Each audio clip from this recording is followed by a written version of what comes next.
Let us know. Good evening and welcome. Thanks for joining us. It is Wednesday night. Yes, new location. Once again, it's all good. Let me get a 5x5 check. As soon as somebody comes on, we are up. Production team is at it. And of course, we got a lot of great topics to talk about tonight. What is the date? January what? 8? January 8. 8 days into the new year. New Year's resolutions, we didn't really talk about them last time. In fact, last Sunday was an interesting live, or a couple lives, if you will. Thanks for those of you that hung out and kind of bared with us while we went through some stuff. My producer seems to think it was some of the stuff I was talking about. It was just pretty fired up, that's all. But here we go. SFMF Live, Wednesday night.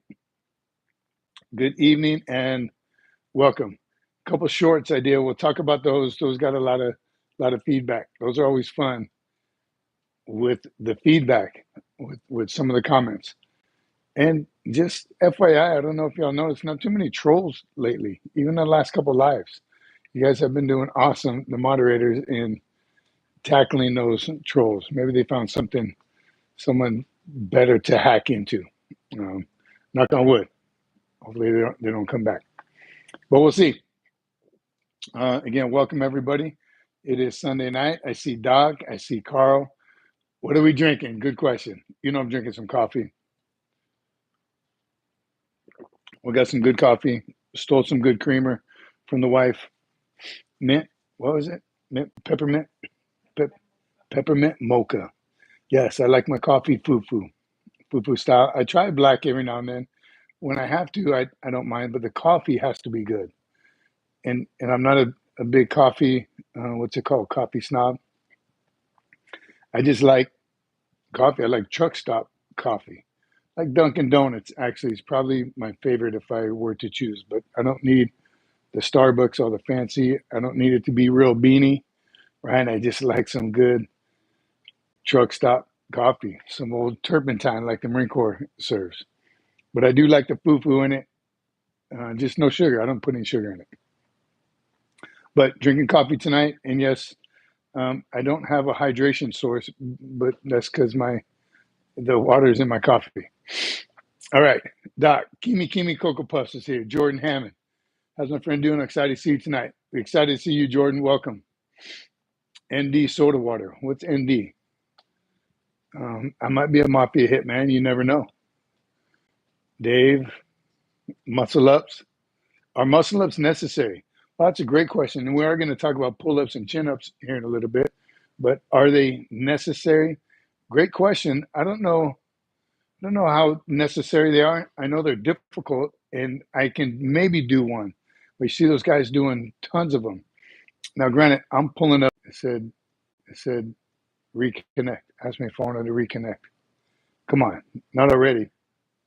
Buffering. It cut off. USMC Cece is here. What is it? We got the router right there. We got everything set up. Are you on? Are you on slow internet? Tiger? Uh-oh. Operator Jack? Okay, I think we're good. Are we good? It's not buffering. Everything looks good on our end.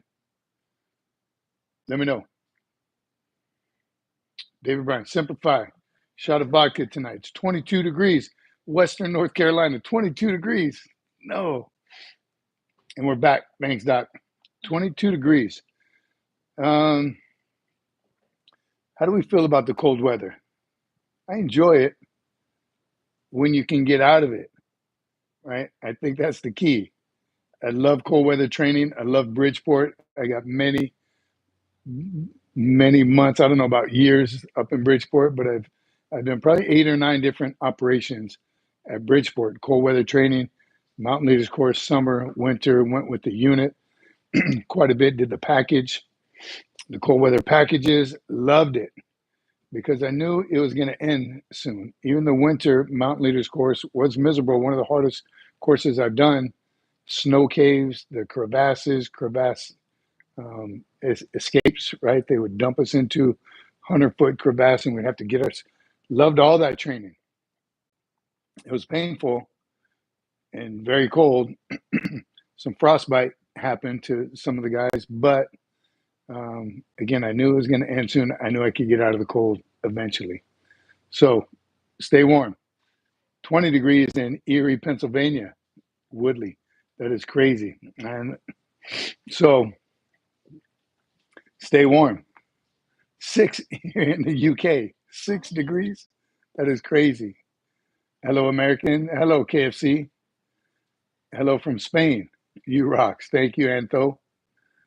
So what were your thoughts on the muscle up again and cut up as you're speaking? Oh, so great question. Muscle ups. I think they're impressive. I'm pretty impressed when guys can do it. Usually they're smaller but built guys. So if you can, Jeremy, that's awesome. I think it's a pretty good measure of strength, maybe. But we don't utilize them for anything. Pull-ups. Here's what I tell Marines especially, but people all the time. You got to be able to pull your own weight up. Do we have no sound again? There is sound. It's you. Oh, maybe it's Jordan. Get with it, Jordan. We have sound or not? The shot is down. Back to water and lemon. Good on you, David. Cheers, brother. 5 by 5. All right. So muscle ups. Maybe if I could do more, maybe I would promote them more. I don't know what it is. Again, I'm a big guy. I'm pulling up 240 pounds. I like to think I'm in shape, but muscle ups are tough. Again, I just don't. So good measure of strength, yes. Pull-ups, no doubt. If you're in this, what I tell people, if you're in a burning building and the only way out is up and over a wall, you got to be able to pull your own weight. It'd be nice if you could pull some other weight over too, if you have to rescue a couple people. So definitely 100% work on the pull-ups, which was our short, right? Anybody recognize who was doing those chin-ups? Those are chin-ups. Chin-ups are inboard. Remember, pull-ups are outboard. The Marine Corps test, what can you do? Which ones? Pull-ups or chin-ups. You could even switch halfway through when you're doing it. And I personally believe that pull-ups are a lot easier. You're using more of everything, all your muscles. Pull-ups, hands outboard, that's purely back. A little harder in my opinion. So when you practice, I always recommend practice pull-ups, palms outboard, and wide. Go as wide as you can, because those are even harder. So by the time you take the test, bring them in some if you're going to still do pull-ups, or if you do chin-ups, it'll be that much easier, because now chin-ups you're using your biceps and everything else. So pull-ups are a must, and I hope they never get rid of them for the Marine Corps PFT. It is a very good measure of strength, combat strength as well. Are you ever going to need those muscles in combat? Yes. Again, a lot of times, if you there's plenty of walls that you're going to have to get up and over, some kind of urban fighting that you're going to do out of creeks, in canals in Afghanistan and Iraq. We're constantly pulling ourselves up out of stuff. You got to pull yourself onto the trucks, right? As big as all of our MRAPs and Buffaloes and all those things we use now, you have to be able to pull your body weight plus some. Don't forget all the extra combat gear that you're wearing. It's going to add 60 to 80 pounds depending on your load, whatever you're carrying. If you're a gunner, if you're an 8 gunner, you're carrying extra ammo. If you're going on a long patrol, you got water and ammo and food, your first aid stuff, all that extra stuff. You're carrying a whole bunch of your sappy plates, right? And for a while, remember we were wearing the neck protectors, the groin protectors, the arm sleeve wearing all that stuff. Adds a whole bunch of weight to your kit. So pull-ups, you got to be able to pull yourself up in safety. All right. Sir, is there a leader, past or present, you admire? If so, could you tell us why? Yes, Tiger. A few. There have been a lot of great leaders throughout my career. I was very fortunate. I don't think I had too many bad ones. I did, but I think I always gave them the benefit of the doubt, and maybe they came around and got better, or I don't know, maybe I adjusted. But there's a few that I remember. One specifically, in kind of recent, when I got promoted to first sergeant. My first duty station as a first sergeant, I think I've told y'all before, it was a motor team maintenance company. Didn't know anything about what these Marines did. Fortunately, that's not the job of the first sergeant. That's the job of the master sergeants. And I had 3 master sergeants and a master guns in the company. So set on their MOS. These guys were awesome. These master sergeants and master guns. Pure professionals, never had to worry about the Marines doing their job. So I was able to focus on first sergeant duties. Senior enlisted advisor to the commander. It's that relationship that we love talking about. So very fortunate to the company I went to as a first sergeant, but I was only there for a year. It was my last year in Okinawa. Shortly after that, I got orders to 2-5, the infantry. My sergeant major during the motor team maintenance company, old school guy, infantry, his whole career.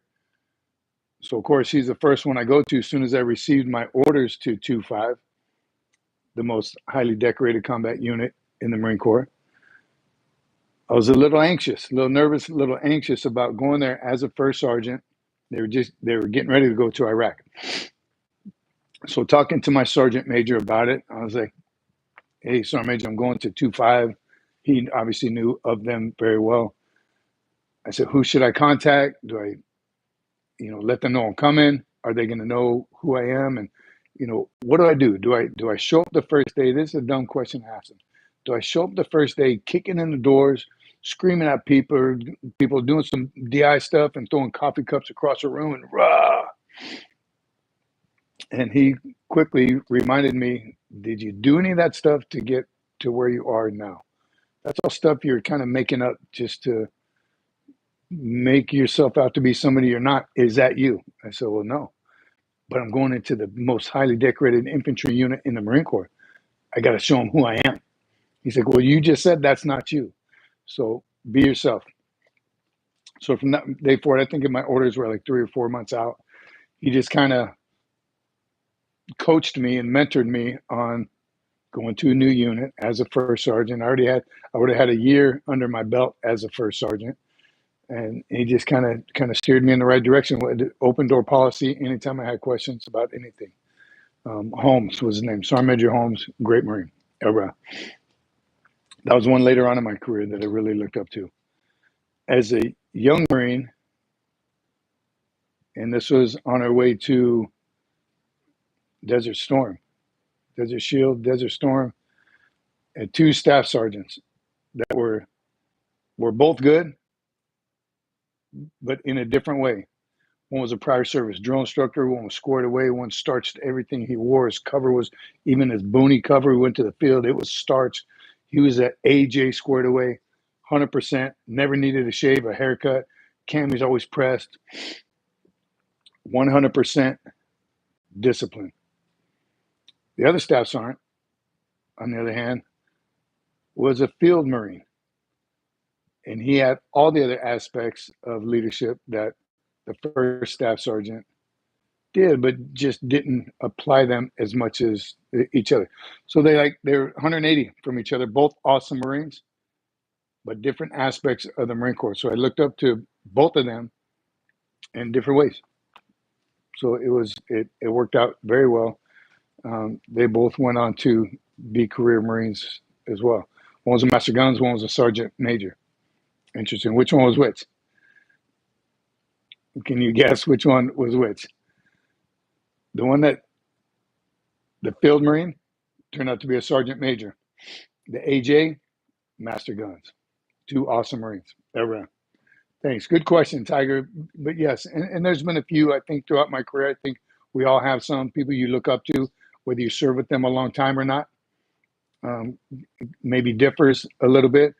In, I think, my first trip to Afghanistan, Sergeant Major Kufchek, anybody knows him? Another Marine I highly look up to. And in fact, when I retired, he's like, no, stay a couple more years. I got some plans for you.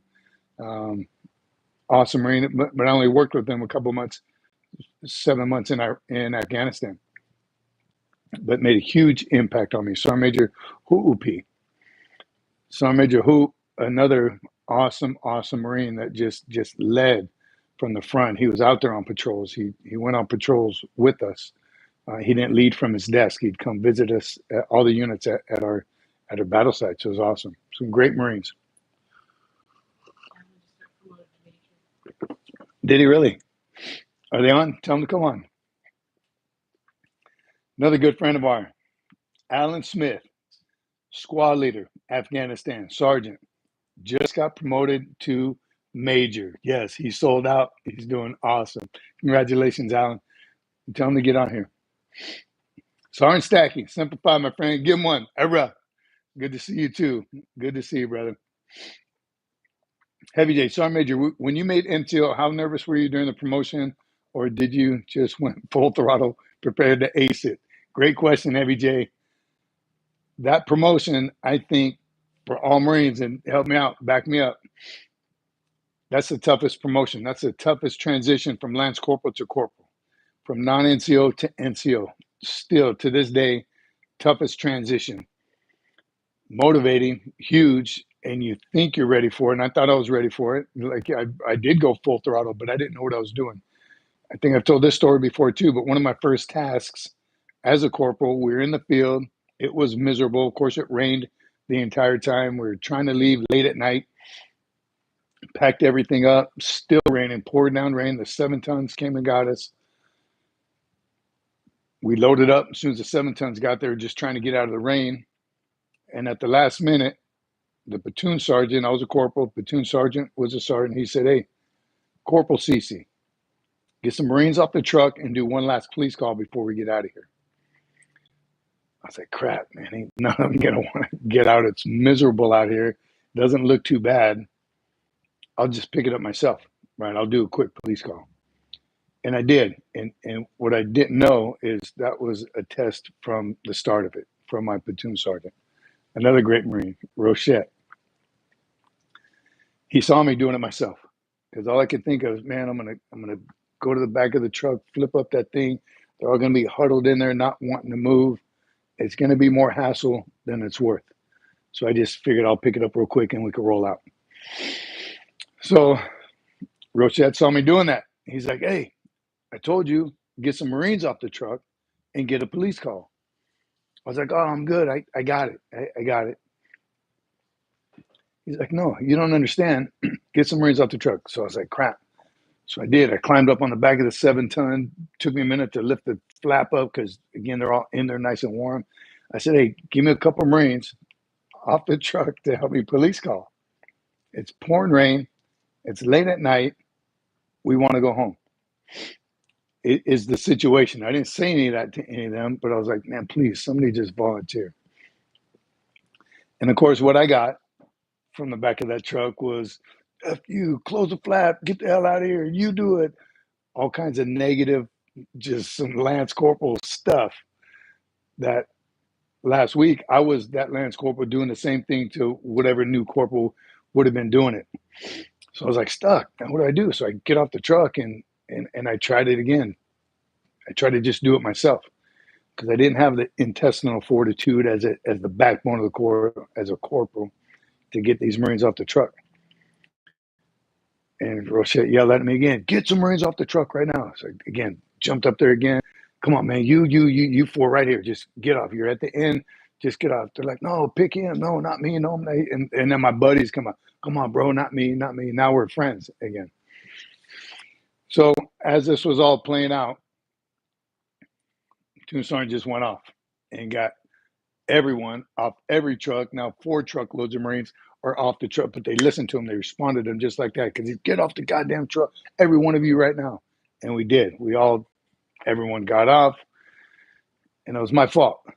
Again, if I had, again, it was a give and take because the junior Marines aren't ready for their best friend to be a corporal either. Right? The hardest thing is getting them to not call you Cece anymore.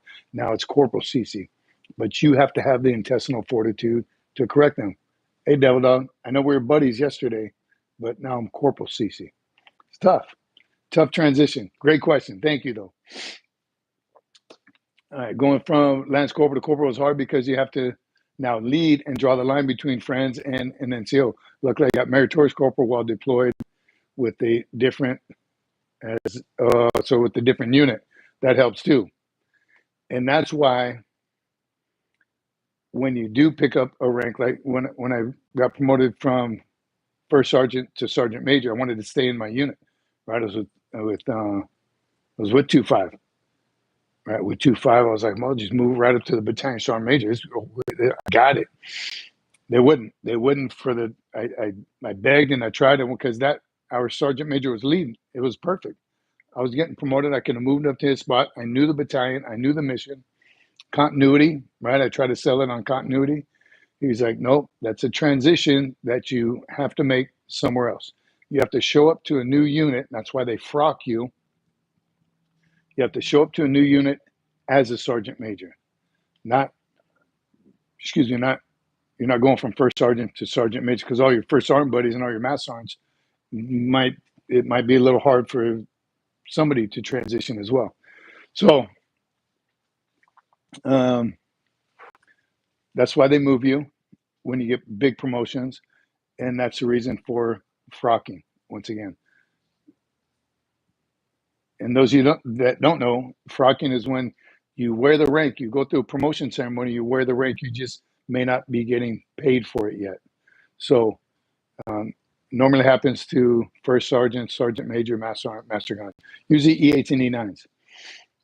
I was actually frocked as a gunny because I worked at the Staff and SEAL Academy at the time.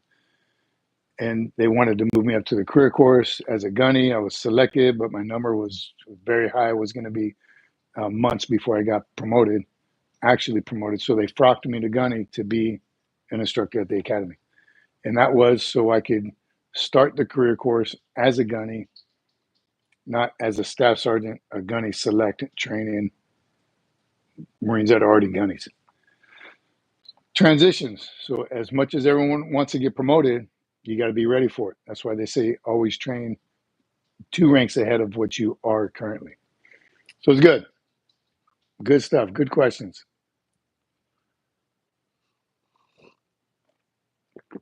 Be safe tonight. Sleep with the Marine. Catching the end of that. The ones you never want to run into as a Lance Corporal and below, Sergeant Major, and that one pissed off recently divorced staff sergeant. Yeah. Ones you never want to run into as a Lance Corporal and below is that one pissed off recently divorced staff sergeant. Yes, he's going to take it out on you, without a doubt. Loki Rasco, why are there so many homeless veterans and why aren't they being taken care of by the government? Great question, Loki. I know that in places some states, they're trying really hard. I'm telling you, I think the number one job where we want more protection in schools, right? Tell me you couldn't get some veterans, hire some veterans to be security at schools. 8 or 10 veterans, get them off the street, get them a job, get them a place to live. That is a job. They would do great at security at schools, in the airports, right? Any other places that we need, give these guys a chance, give them jobs. Great question why there's so many homeless veterans. It's sad. I know Hawaii at one time, they're at like 500 plus veterans and they worked really hard. A couple different veteran service organizations worked really hard, put up some small homes, tiny homes or something, built areas. They're trying to get all the homeless off the street. There's a lot in Hawaii because the weather's perfect year round. So it's a place to go where you can be homeless. I don't understand how the ones survive in like Chicago and places where it's 20 degrees and it gets even colder than that. But why isn't the government doing more about it? Great question. And we ask all the time. That's why we need more veterans in Congress, in the White House. And we just got to do more about it. That plain and simple. More needs to be done. I'm with you. Great question. Yes, because they have important experience of protection and teamwork. Government doesn't realize they just risk their lives by putting themselves out there on the front lines. I'm telling you, don't you think they'd be great out throughout all the airports, throughout all the schools? I think they would thwart some school shootings if you saw a bunch of former military and everywhere, all around, and put them in camis. I don't know, put them in something that right away lets you know that they were prior service something. I ain't messing around at this school. I think we can employ them. we'll see how it goes. The next administration, I think we're going to get a lot of homeless off the streets, God willing. So keep praying.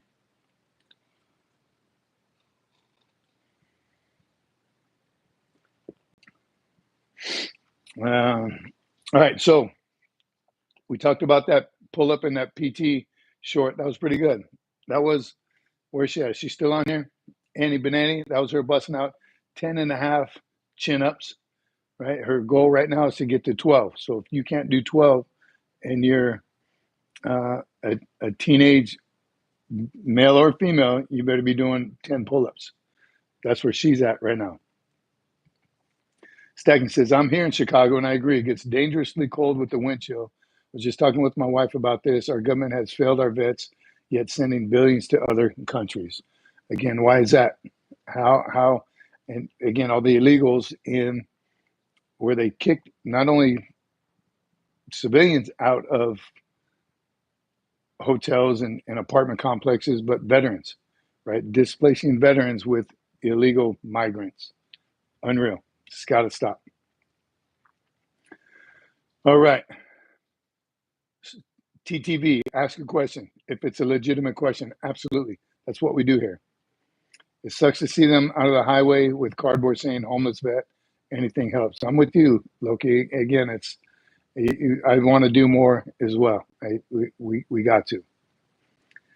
Tiger, why not incorporate veterans at school? Teachers are leaving the profession in droves due to the disciplinary issues with the students using veterans to coach, mentor kids. Like perfect match. Tiger for president. I'm telling you, that seems easy to me. Get the veterans in there, not only to protect them, but to teach them and mentor them. Absolutely. Uh, Say again? No? Who? No. Oh, I didn't see a poll show up. No.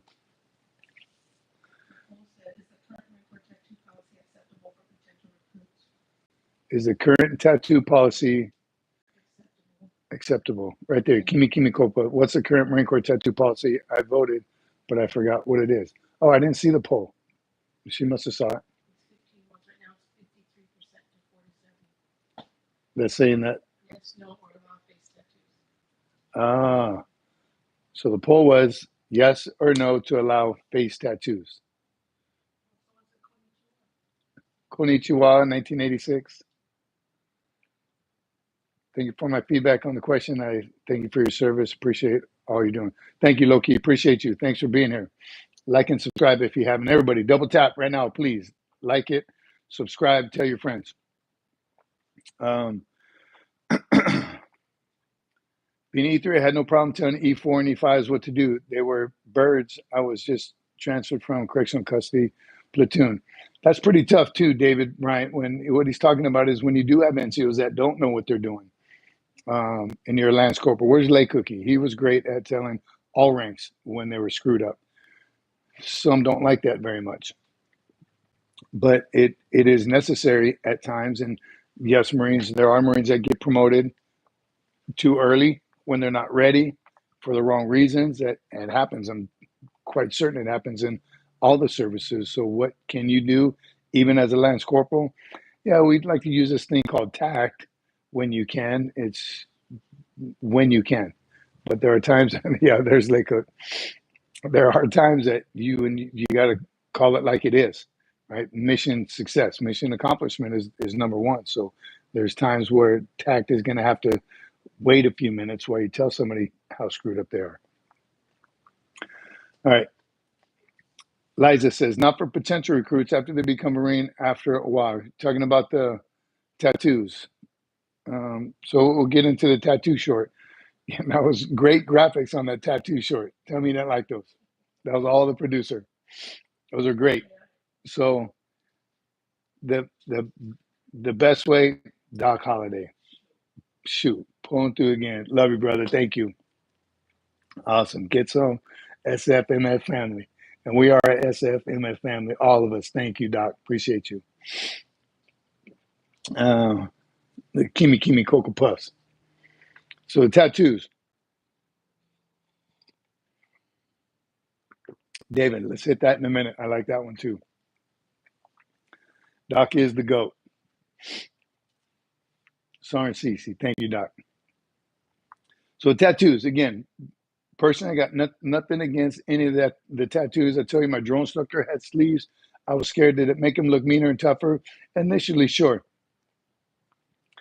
And then most Marines, I'm guessing the other services do, probably get it right after basic training or boot camp, or while they're in school for their MOS school or SOI. Somewhere around, Marines are going to find tattoo shops. I like the rule of, as long as, because when you go into boot camp, going to MEPS, they check all your tattoos, make sure there's no gang affiliated, nothing racial, nothing potentially harmful or whatever, nothing negative. So I like that rule. I think that's legit. And that nothing below the wrist and above the neck. So there is a level of professionalism, I think, that does go along with it. And those tattoos, the sleeves and near your neck, some that show on your legs, that show when you're in PT gear or Charlies, will disqualify you for some jobs like MSG because of the professional appearance. That doesn't mean I personally don't think tattoos are unprofessional. It's just a standard that the Marine Corps is trying to set. Somebody even put in the comments, I don't know if he's trolling or not, but he said, well, you can be a Marine and die for your country, but you can't have tattoos.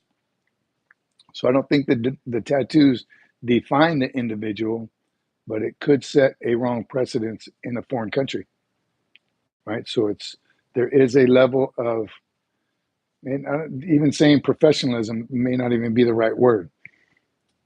I think again, as long as they are tasteful and it's nothing crazy.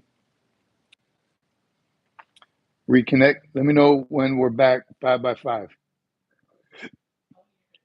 Pause for a minute. We're good. All right. You can be a Marine and fight for your country, still not be able to buy a beer. Jarhead. That one I think should be changed. 100%. Agree with that. When I came in, it was 18. The drinking age was 18. I didn't see a problem with it. It seemed like we had less underage drinking NJPs, less DUIs. It seemed like a better rule to me back then.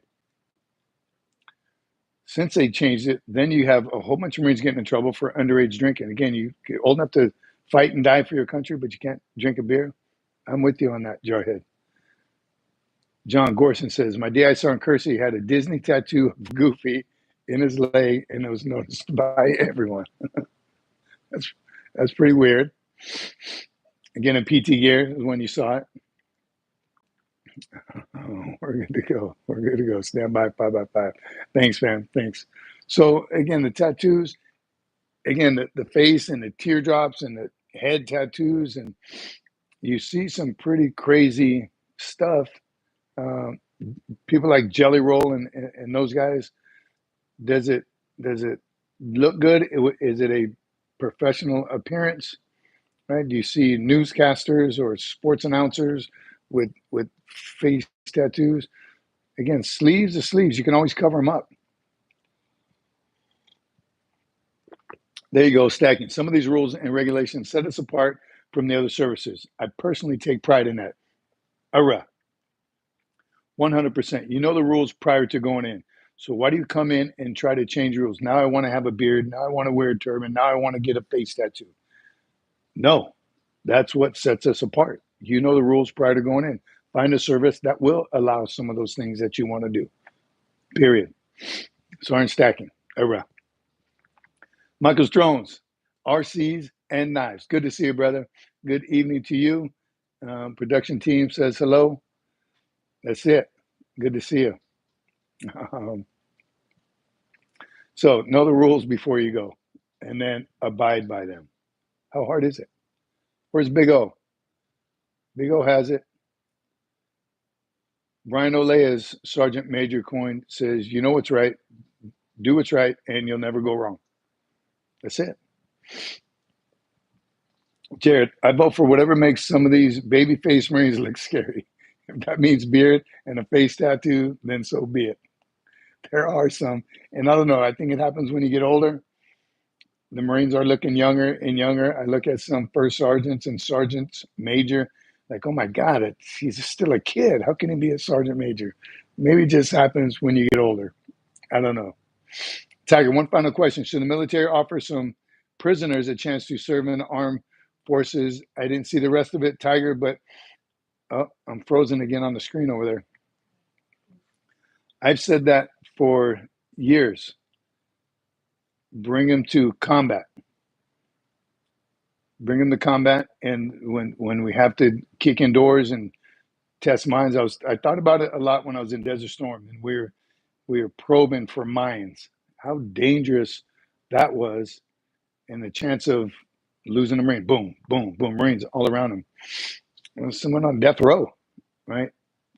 Get him out there to check mines. I think they could be useful, obviously depending on what they did and can they be trusted, and there's a whole lot else that goes into it. But I think they could be useful in the military. Yes. All right. Is it true that jarheads and squids always get into verbal matches when partying? Yeah, of course. Liza, that's that service rivalry that better not ever go away. And it's real fun for the Marines because we always win. We know we're the best. It's not even a fair fight, right? But it is a service. And Marines and Navy is a little tough because we are, yes, the Marines are a department of the Navy, and yes, we're the men's department, but we do a lot of things together, a lot of joint training. There's Navy corpsmen and chaplains assigned with Marine units. But yes, that always, and it better not ever stop. It's fun. The best is now there always other services are trying to find ways to dig at Marines. And the crayon thing is, I keep saying it's fairly new. I'm guessing it's like 20 years old now, but it still seems new to me. I had never heard of it until recently, right before I retired. And I get it, just shut up and color, right, is where it comes from. That's what Marines do. You tell them, I'll go attack that bunker, I'm going to go attack that bunker. What do you want me to do now? Just shut up and color. Do what you're told. So I get it, but the other services are trying to hold on to that as a way to dig at a Marine. It's what we do, right? Love some crayons. But it's good, and it's funny. Michael Jones, doing great for the first 2 weeks of 25. Thank you for doing. I hope everyone's doing well there. We are as well. Been an interesting 8 days of 2025. We're hanging in there. Verbal matches on a good day, most of the time it can get a little more intense. Yes, and I have seen it. There is had one that turned south very quickly. This was a long time ago when we used to party with the boys. Saw some squids out in town. They were like the duty driver or something, and they're in their dungarees, right, with the back pockets on the front. So of course the Marines just start making fun of them for being in that uniform, right, with the Popeye the Sailor hat, the little thing. So first it was some fun verbal back and forth. You look like Popeye. We were making fun of their uniforms. And then one of the Marines got a little crazy and said, "You're not even supposed to be in town in that uniform. Get the hell out of here." I was like, "Oh, we're shore patrol. We have to be out here." And it got pretty nasty pretty quick, and it did turn to kind of fisticuffs. Luckily, the cops were already in the area, and they broke it up. But it wasn't happy with that because the good old fashioned rivalry fun turned into us wanting to kill each other. And again, one team. End of the day, we're one team, and we shouldn't be fighting like that. But it was pretty interesting.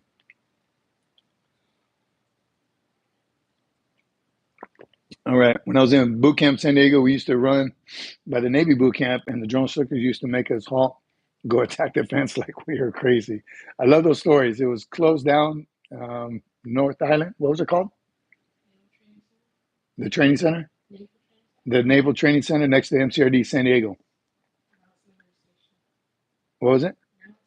Now it's Liberty Station, and it's actually a community. It's pretty nice, actually. But it used to be the Navy boot camp, shared the fence line with MCRD San Diego. And I've heard stories, I think even someone here, where a Navy recruit tried to leave, Navy. He escaped and went back to his own training. He didn't like it so much with the Marines. Are we back? Back, in and out. Again, no one's on Wi-Fi. I have a router 5 feet from me, 2 feet from me. What's going on here?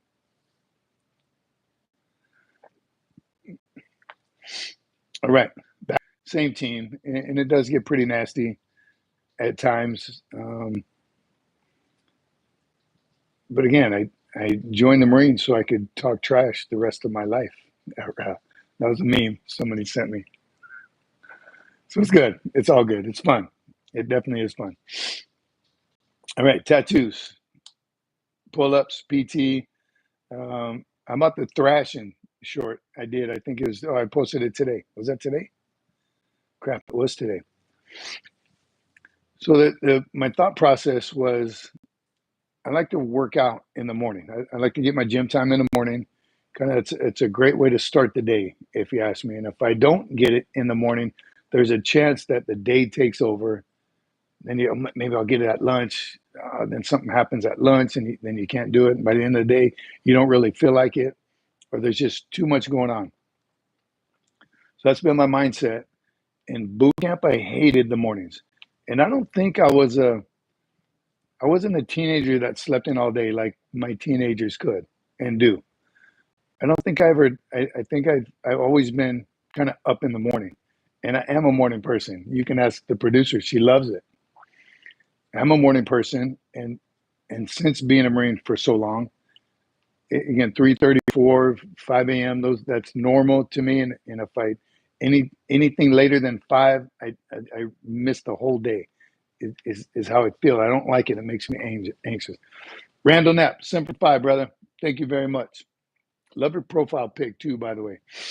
Semper Fi, thank you. Hurrah. So I'm a morning person, 100%. Even now on break, and we've been traveling, so jet lag kind of set in. I'm up at 3:30 every morning. Kind of get up, stretch, and move around and hit the gym. And as I was at the gym yesterday morning, I was thinking, man, I like morning PT, right? Even before I eat anything, a cup of coffee is always a good way to start. And then you start the day knowing I know for the rest of the day, I don't have to worry about, can I get a workout in? Am I going to be able to? Do I have to switch things around? It's already done. Check. Kind of like off the checklist. Got to get the PT done in the AM before you change your mind, right? Kimi Cocoa Puffs gets it. You got to do it first thing. Some people's days already set up though. You do it at lunch, depending on your job situation, and you're taking kids to school maybe in the morning, and you have a 2 hour and a half lunch. You have a gym nearby that's set in your day, and very rarely changes because I go to gyms on base primarily, and in different time you can tell the mornings are busy, lunch is busy, and the evenings are busy. But there are 3 different crowds, and that's like the regulars.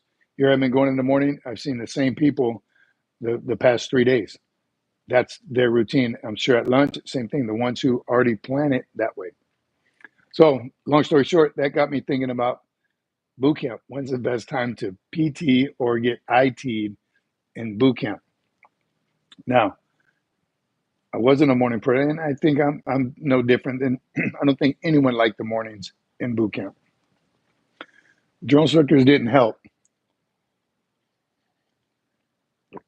by their gentle wake up call. So it just starts out the day wrong, right? 2 or 3, 4 drill instructors. Are we back? Are we back? Hey, David Bryant asked how to get to the Patreon page. Could you tell him, David Bryant? Great question, brother. I'll have the producer put that up for you. Hankins, I was awake before lights came on in boot camp. That helps too. So even as the guide, the DIs would wake me up first. And that was a little more of it really was a gentle wake up, because you're not supposed to. That's called green reveille. You're not supposed to be up before lights come on. But the DIs would wake me up. And after a while, I I would go to sleep after they put you in the rack, because they watch you get in the rack with your t-shirt and boxers, and that was it. About 30 minutes after lights out, I would get up and get back in my camis and get back under my covers and sleep in camis, just no boots. So when they woke me up, I was up and I was ready. It's called a green reveille. Every now and then I did it as a drone instructor to the whole platoon if we had something early in the morning. But that's against the rules. Don't get caught with the green reveille. But those help. That's why I remember we talked about the fire watch, what fire watch is best. And a lot of people said the last fire watch, because you're already up. You're not dealing with the chaos of being woken up at the last minute and everything's a rush. But that got me to thinking again about when is the very worst time to be thrashed in boot camp. And again, whatever your DIs call it, the thrash is, my DIs call it getting them to thrash you. Even worse, to owe a drone instructor. You don't ever want to, you owe me, boy. And you just hope that he forgets. Sergeant Taylor, one of my drone instructors, he had a notepad. He would write it down so he wouldn't forget. Man, that was the worst. Because then you saw him, we were sitting around, we'd be in the school circle, we'd be cleaning weapons or something where we thought we were going to be able to chill for a little while. And then you see him unbutton his pockets when they had buttons on the pocket, pull out that little green book and just start looking. Oh, okay, yeah, come here, Cece. Like, come on. Man, you already got me. They wanted to correct his book every now and then. You've already thrashed me for that. But the mornings, I got to say, I think that was the worst. The chow thing was pretty interesting. A lot of people didn't know that. There is a rule. Don't tell anybody I told you. And I don't remember what the timeline is. I think it's 30 minutes before chow and 30 minutes after chow. And it kind of makes sense. Even when I was a drill instructor. So it's not a softer generation now. It's just, it makes sense. But right before chow, right after chow, you're not supposed to. So what drill instructors do is it's on the clock. As soon as you see you put your tray, you're done with chow, boom, they start their watch. 30 minutes later. And I used to take them to the pit. And I've even had staff, the first sergeant, sergeant major, company guns, lieutenants, right, looking at me like, oh, yeah, I think you just came out of chow. I just have them standing in the pit, standing by. They don't know. I'm talking to them while they're standing in the pit, but I haven't started ITing them yet because I got to wait 30 more seconds. Boom. Good. And then you just start thrashing. But you have to wait that time. But definitely the mornings were by far the worst. Late night ones were tough too because you're ready to hit the rack and now you're all fired up and sweaty trying to hit the rack like that, thrashing, especially in your boxers and t-shirt. That was never fun. But the mornings were the worst. Yes, Adam East. Someone's talking about a new sergeant major rank insignia. There is. That's the SEAC. Senior enlisted. What is it for? What's it? What is it? It's something command. It is. Troy Black is the first one to wear it. It is a new rank insignia. I haven't seen it. Is there 4 stars? Someone said there's 4 stars on it. Yeah. You pulled it up. That's a first sergeant. That's not it. It's got to be 3 stripes, 4 rockers, some stars in it in the center. She's trying to pull it up over there. We'll take a look. Sergeant Major, the Marine Corps one is different. That one hasn't changed. Eagle, globe, and anchor in the center, flanked by 2 5-point stars. Eagles and stars, says Gunny. Senior enlisted advisor to the chairman of the Joint Chiefs of Staff. That's Troy Black, right? That's where he moved up to. Antonio says, you look like a retired UFC fighter. I still want to fight in the UFC. One fight. Told my wife, I just want one fight. I want to step into the ring. I want to get that feeling of stepping into the ring. And I don't want them to tap me out either. I just want to fight. Win or lose, just one fight. Might be with the producer.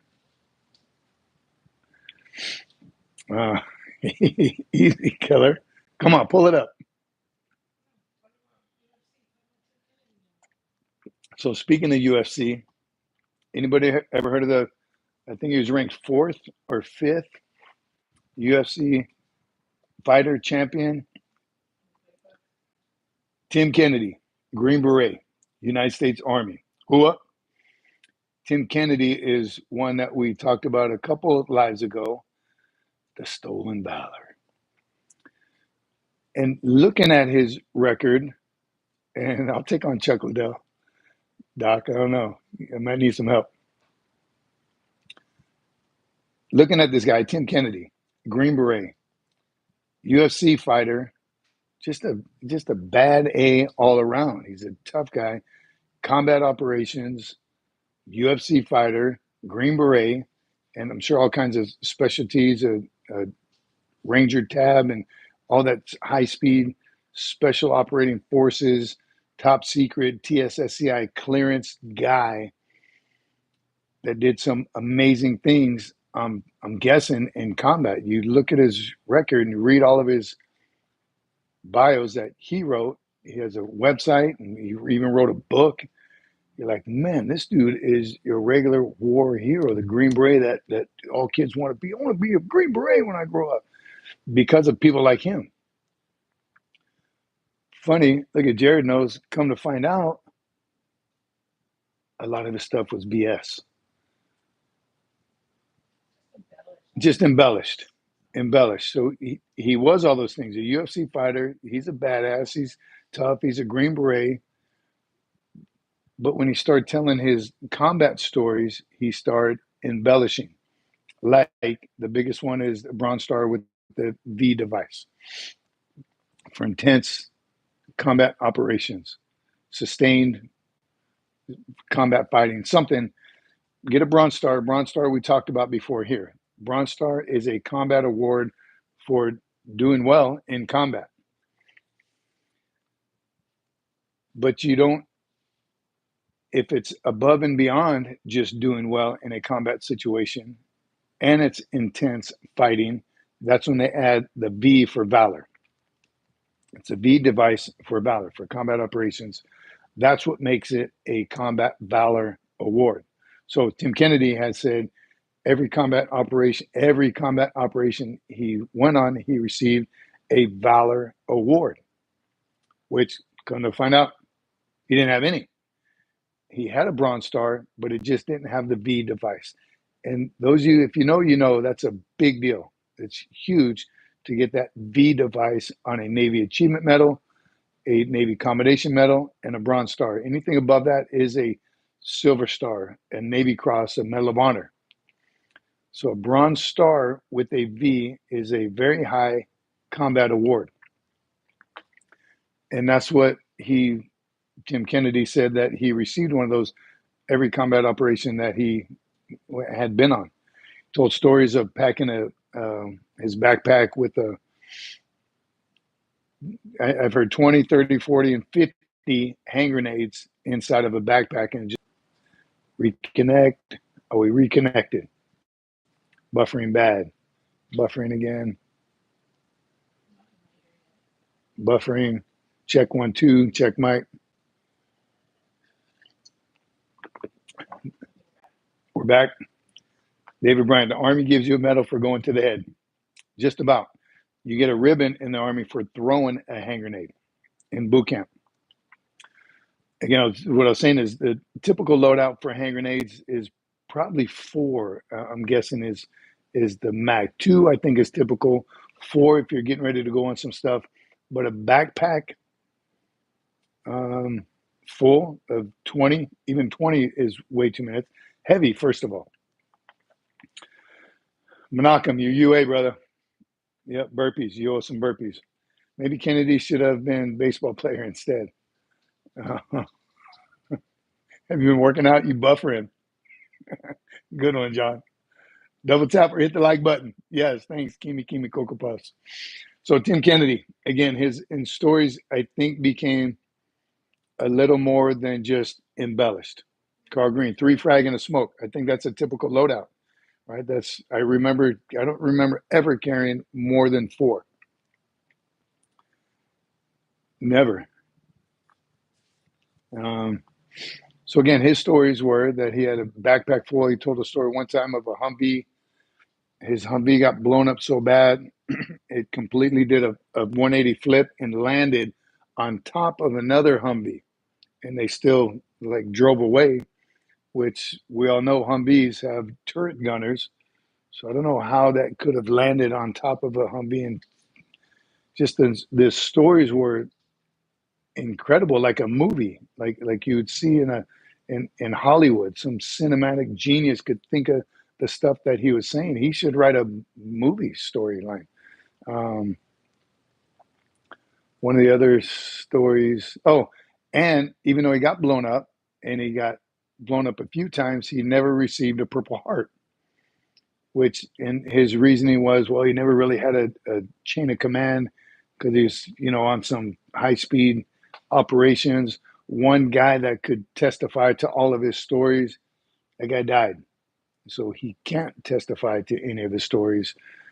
He had an interview. Did a podcast with his commander on one of his operations, and it was a pretty good podcast. They were just shooting the breeze, just like I would with one of my battalion commanders. We're just talking about the operations and what went well, what didn't, just kind of, again, shooting the breeze about it.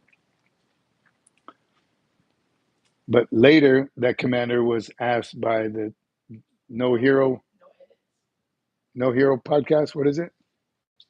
Anti-Hero podcast, Valhalla, some of these high-speed Green Berets, Navy SEALs, all the special operations guys, they got that commander aside and asked specifically about Tim Kennedy. Did he do these things? Did this happen? And the man was like, no, none of that happened.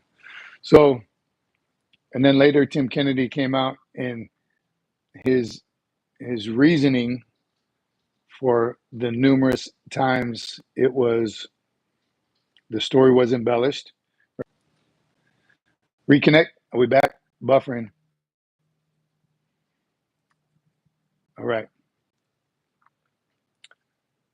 Hagen says it right there. Marines aren't usually impressed with self-promoters. Good way to get plumped up. Yeah. And we're not. And I even used that, except for that one sergeant major that just recently did it. Marines you don't see a lot of Marines doing that. I think amongst their circles, and when you tell them stories, combat stories, again, you exaggerate a little bit, like that fish that you caught. The fish was this big, and then by the time you tell a story a few times, it's a bigger fish. That's exaggerating a little bit or embellishing. This guy was just way off the wall.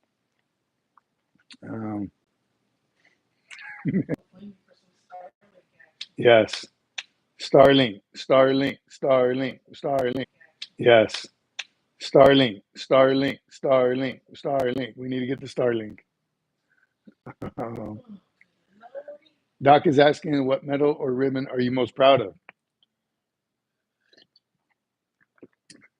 My military outstanding volunteer service medal, MOVSM. Military outstanding volunteer service medal. I got two of them, and it was for coaching soccer. That's a great award that a lot of people don't know about, and it's a medal. Jared, I have 5 medals, but my proudest one of my daughters made me for being the best dad ever. Nice. I have Cox for this internet, for his internet. Must have Cox, yes.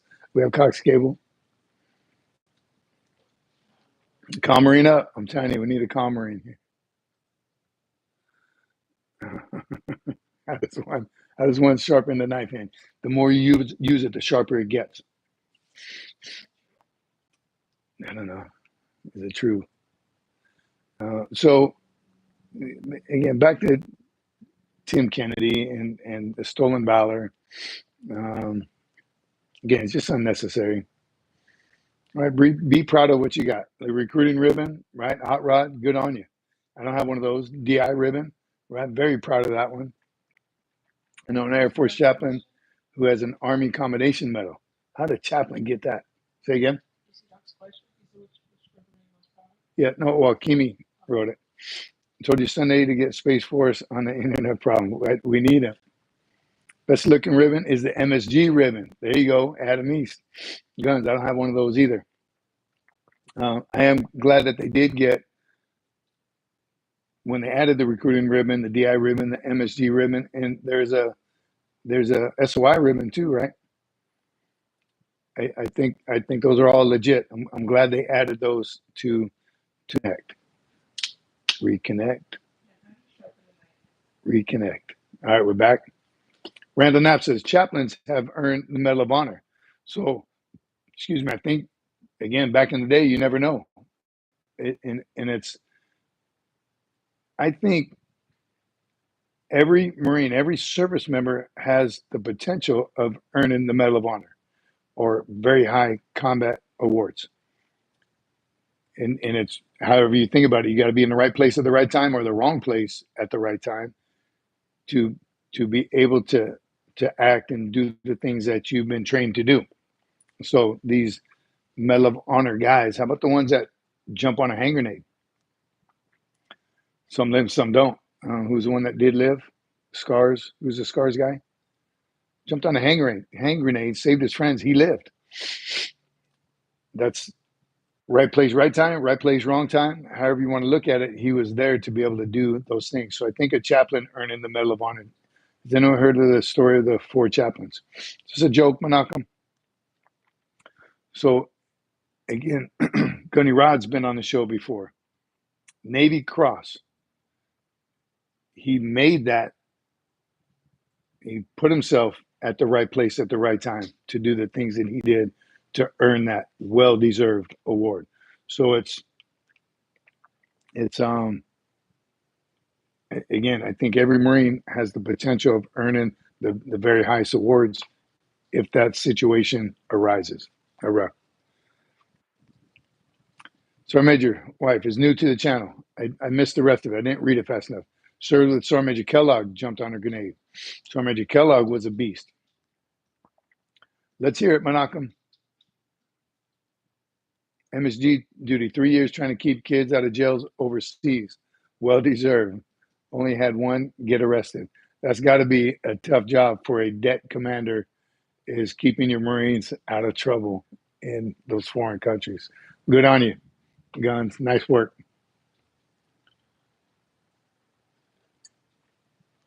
Jared says, I don't think my mom would let me hang out with Menachem. We'd both be in jail. Let's hear it, Menachem. Let's hear your story of the 4 chaplains. It better be clean. Sergeant Major wife wants to know what SFMF means. You haven't told her yet, Doc? Semper Fi, my friends, of course.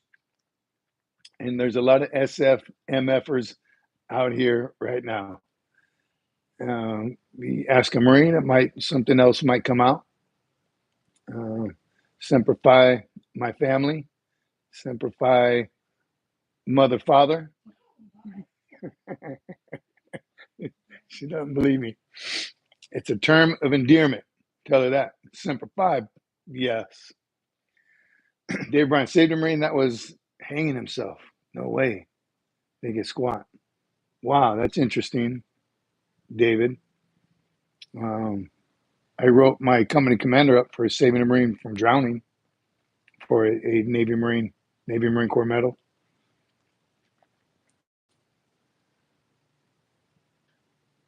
If you know, you know. Mother, father, right, Randall? So, Major, have you thought of turning on memberships for your channel? We have. Yeah, we just talked about that, stacking. We just talked about that. We're checking that out in the YouTube space membership. That's what we kind of wanted to ask, would people be interested in that and how we could use that to benefit all of you? Yes, to get us a Starlink so we stop buffering. Hey, but she rocks your SFMF green hoodie. Nice, Doc. Awesome. Keep after it. And when people ask her, Semper Fi, my friend. That's all she has to say. Keep it PG. First day on Okinawa. No way, David. That's amazing. Yeah, it's. I think at the very minimum, a NAM or a COM or a Navy Marine Corps medal. Those are very hard to get. And that one was hard to write up. Again, I had a company commander in Guam. We were out in the water. We finally had some time off. We're on the 31st MEU, had some time off in Guam. So the CO said, let's go. I was the first sergeant. We took the boys on a PT run, ran around the island somewhere and ended up in this little cove. Beautiful. It's a beautiful area in Guam. And we're like, have at it. Enjoy. So we all got down our PT shorts and just started swimming, enjoying the ocean. There was a reef. It was like if you've ever been to Hanauma Bay in Hawaii, there's a reef real close, and then you get beyond the reef and it's kind of open ocean. But it was in a cove, so it was relatively safe. So we thought. Well, two Marines, a lot of Marines, we all kind of went past the reef, and the reef was real. Hanauma Bay is all smooth over because there's been billions of people on it and walking, and it's soft reef now. This reef was pure. I'm telling you, we just found this cove just by doing a recon PT run. So it was sharp. It was real sharp coral reef. So you had to be very careful, kind of climbing over and swimming around when the wave came in. And provided some buffer. Then once you made it out, then you can swim. It was beautiful. Well, these two Marines were having troubles beyond the reef, and they were going down. And one specifically, bloop, bloop, bloop, you heard him sound like a seal, and he just dropped. The seal and I both looked at each other and like, holy crap. So we started running out there. The seal was a little guy. We started running out there. He was ahead of me swimming. Then we got to the reef. We kind of had to be careful going to the reef. Our feet were getting kind of cut up. And I just see my seal go down and down. He never came up. So I went down after him. He had grabbed this Marine by his hair. Luckily, he was a bird and had a lot of hair on top of his head. Grabbed him by his hair and just swam and pulled him up. And the Marine took a big breath of air, and seal grabbed him, started swimming until he got tired, handed him off to me. He was swimming, pulled him back. The other Marine he just needed a little lift up, and he was on the reef getting all cut up. Waves were still coming in. But this Marine, we ended up taking him all the way back alive. And at one point, the Marine said, we're like, what were you doing? He said, the undertow, I couldn't. I was trying my best. I couldn't get my breath. He said, I gave up. He said, I accepted I was going to die here today and just stopped because he sunk all the way to the bottom. I don't know how deep it was. Long story short, he lived, everyone lived. I was happy. We're all cut up. But it took me about 2 years to write up this award, the Navy Marine Corps Medal, life-saving medal for my company commander. And it was, I had to draw pictures and witness statements and had to rewrite it probably 8 or 10 times because it's a very, very hard medal to get. So if you know anybody that has one, whoever wrote him up for it fought real hard for him to get it. But I was pretty happy that my CO ended up getting it because that straight up legitimately was, he saved this Marine's life, no doubt. All right.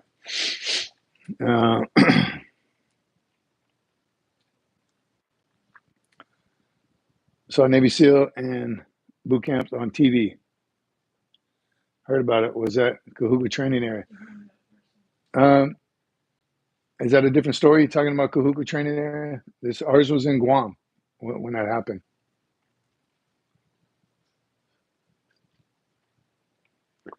Simplify, walking tall. There were 4 chaplains. All right, here we go. Menachem. There were 4 chaplains on a warship in World War II. They went down with the ship while saving servicemen and praying. I'm missing details, but that's the gist. So all 4 chaplains perished. They went down with the ship while saving servicemen and praying. I'm missing the details, but that's the gist. I haven't heard that story. But again, the chaplains that receive awards like that, RPs, I'm sure there's RPs that receive awards. That's the chaplain's assistant. Again, when it comes down to it, survive. I think that was it. Number of Marines killed. Oh, all of them perished. All the chaplains. Wow. That's interesting. It was what? USS Worcester in World War II. Got a fact checker over here.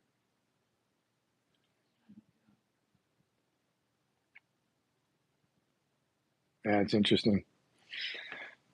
Again, it happens. Combat, you see some crazy things.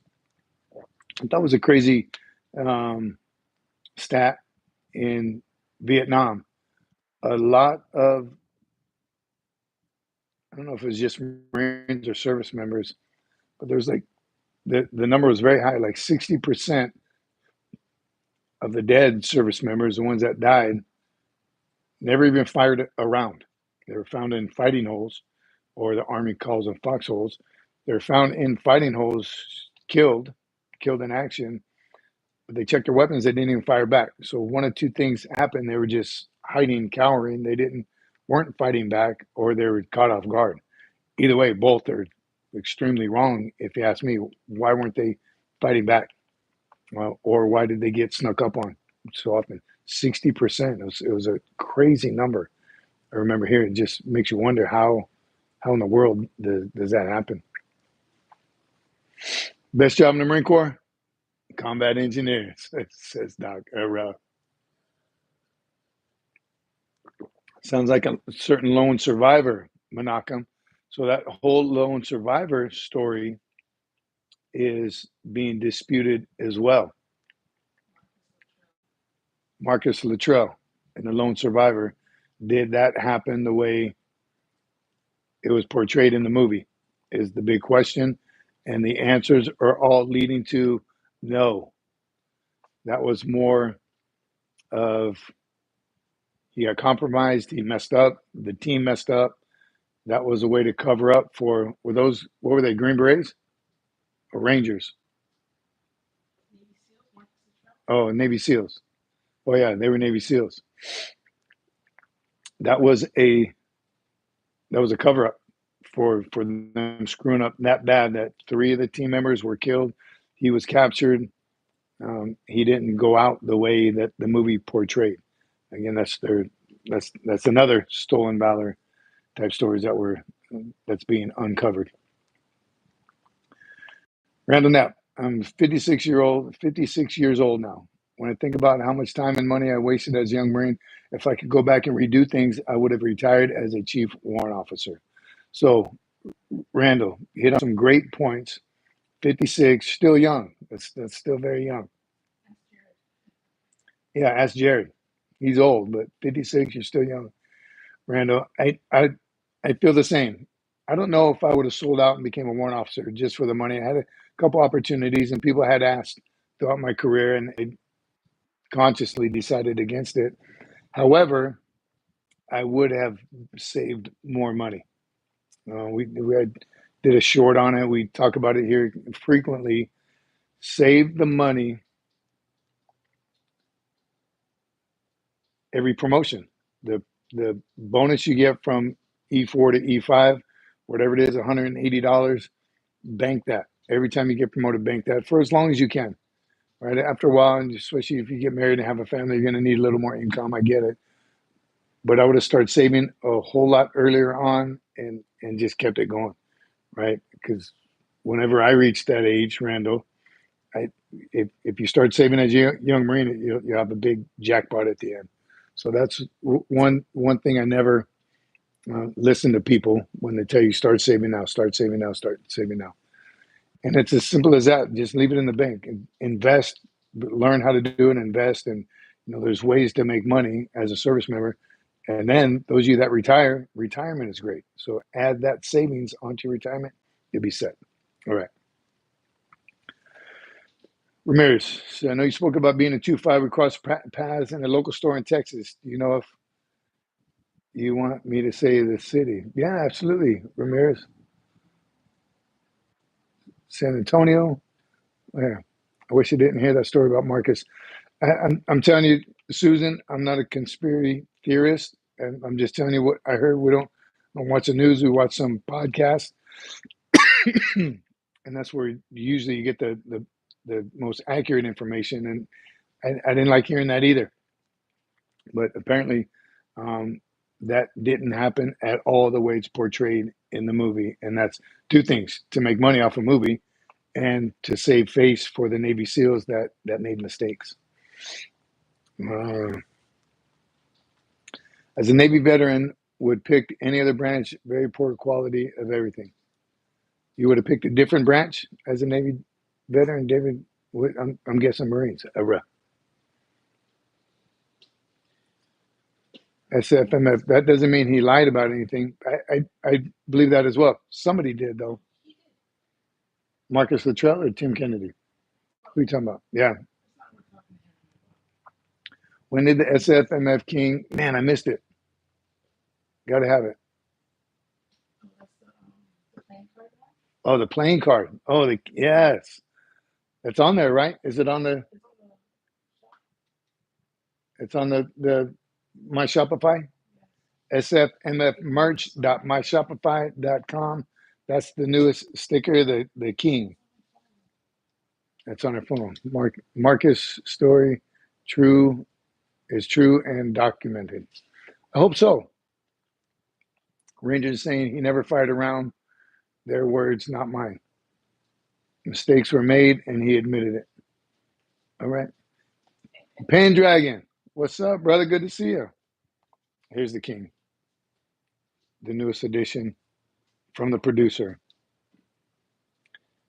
Pendragon, as a 45-year-old man that didn't use my thrift savings plans, I now have to invest $4,000 a month just to play catch up with the guys that use the TSP. Save your money. Save it. Oh, look at that sticker. Looks good on there. This is the newest one. Love it. SFMFmerch.myshopify. Somebody, damn it, I missed it, Mark. He said you have commanding officer Stallman? Stallman. Oh, yeah? Man, it doesn't ring a bell. You should make a 250th birthday sticker, Gunny. Adam East. Write that down, producer. 250th, good one. I'm in college right now, Keezy, for NRTC, and having a tough time choosing between going back to recruit training or sticking with college. NRTC thing. Thanks for any advice. Stick with NRTC training. Stick with it. Stick with it. Stick with it. My daughter's going through it. We'll be going through it here shortly. We'll see. She got the NRTC scholarship Marine option. Do you have the Marine option? Stick with it. It's going to be worth it in the end. My advice. Who did? Oh, that's what it was. Yeah. So she has an NRTC scholarship. She was awarded that. That's for Annie Benani. She's been on the show. And she also just got a recommendation letter from Congressman. So that's for her application for the service academies. So stick with it. Who asked that? I forget. Heavy J, what piece of gear do you still use? Poncho liner. You know that. Yeah, I love the poncho liner. Lay Cookie, where's the big white knuckles SFMF sticker? You got one of those? Let me show that one. That's my favorite. Just put another one on my truck. That is by far my favorite. But Mike wants to know, where's the big one, right? I want to know that too. Window of my camper shell on the back. Big knuckles. We saw Andy Benani cranking out them pull-ups. Very impressive. Johnny, that's the service academies. If you know, you know, for the Marine option or for, yes, the Marine option for the Naval Academy, all of them you have to take a PFT, CFA, some sort of physical fitness test. It has to be recorded by your PE teacher, a Marine or something, certified and then sent in. Naval Academy, you have to film your pull-ups. And that's why she wants to do 12 before she submits that one. And you saw her. She's up to 11 and a half. I want to just submit already. I'm getting nervous. The deadline's coming up.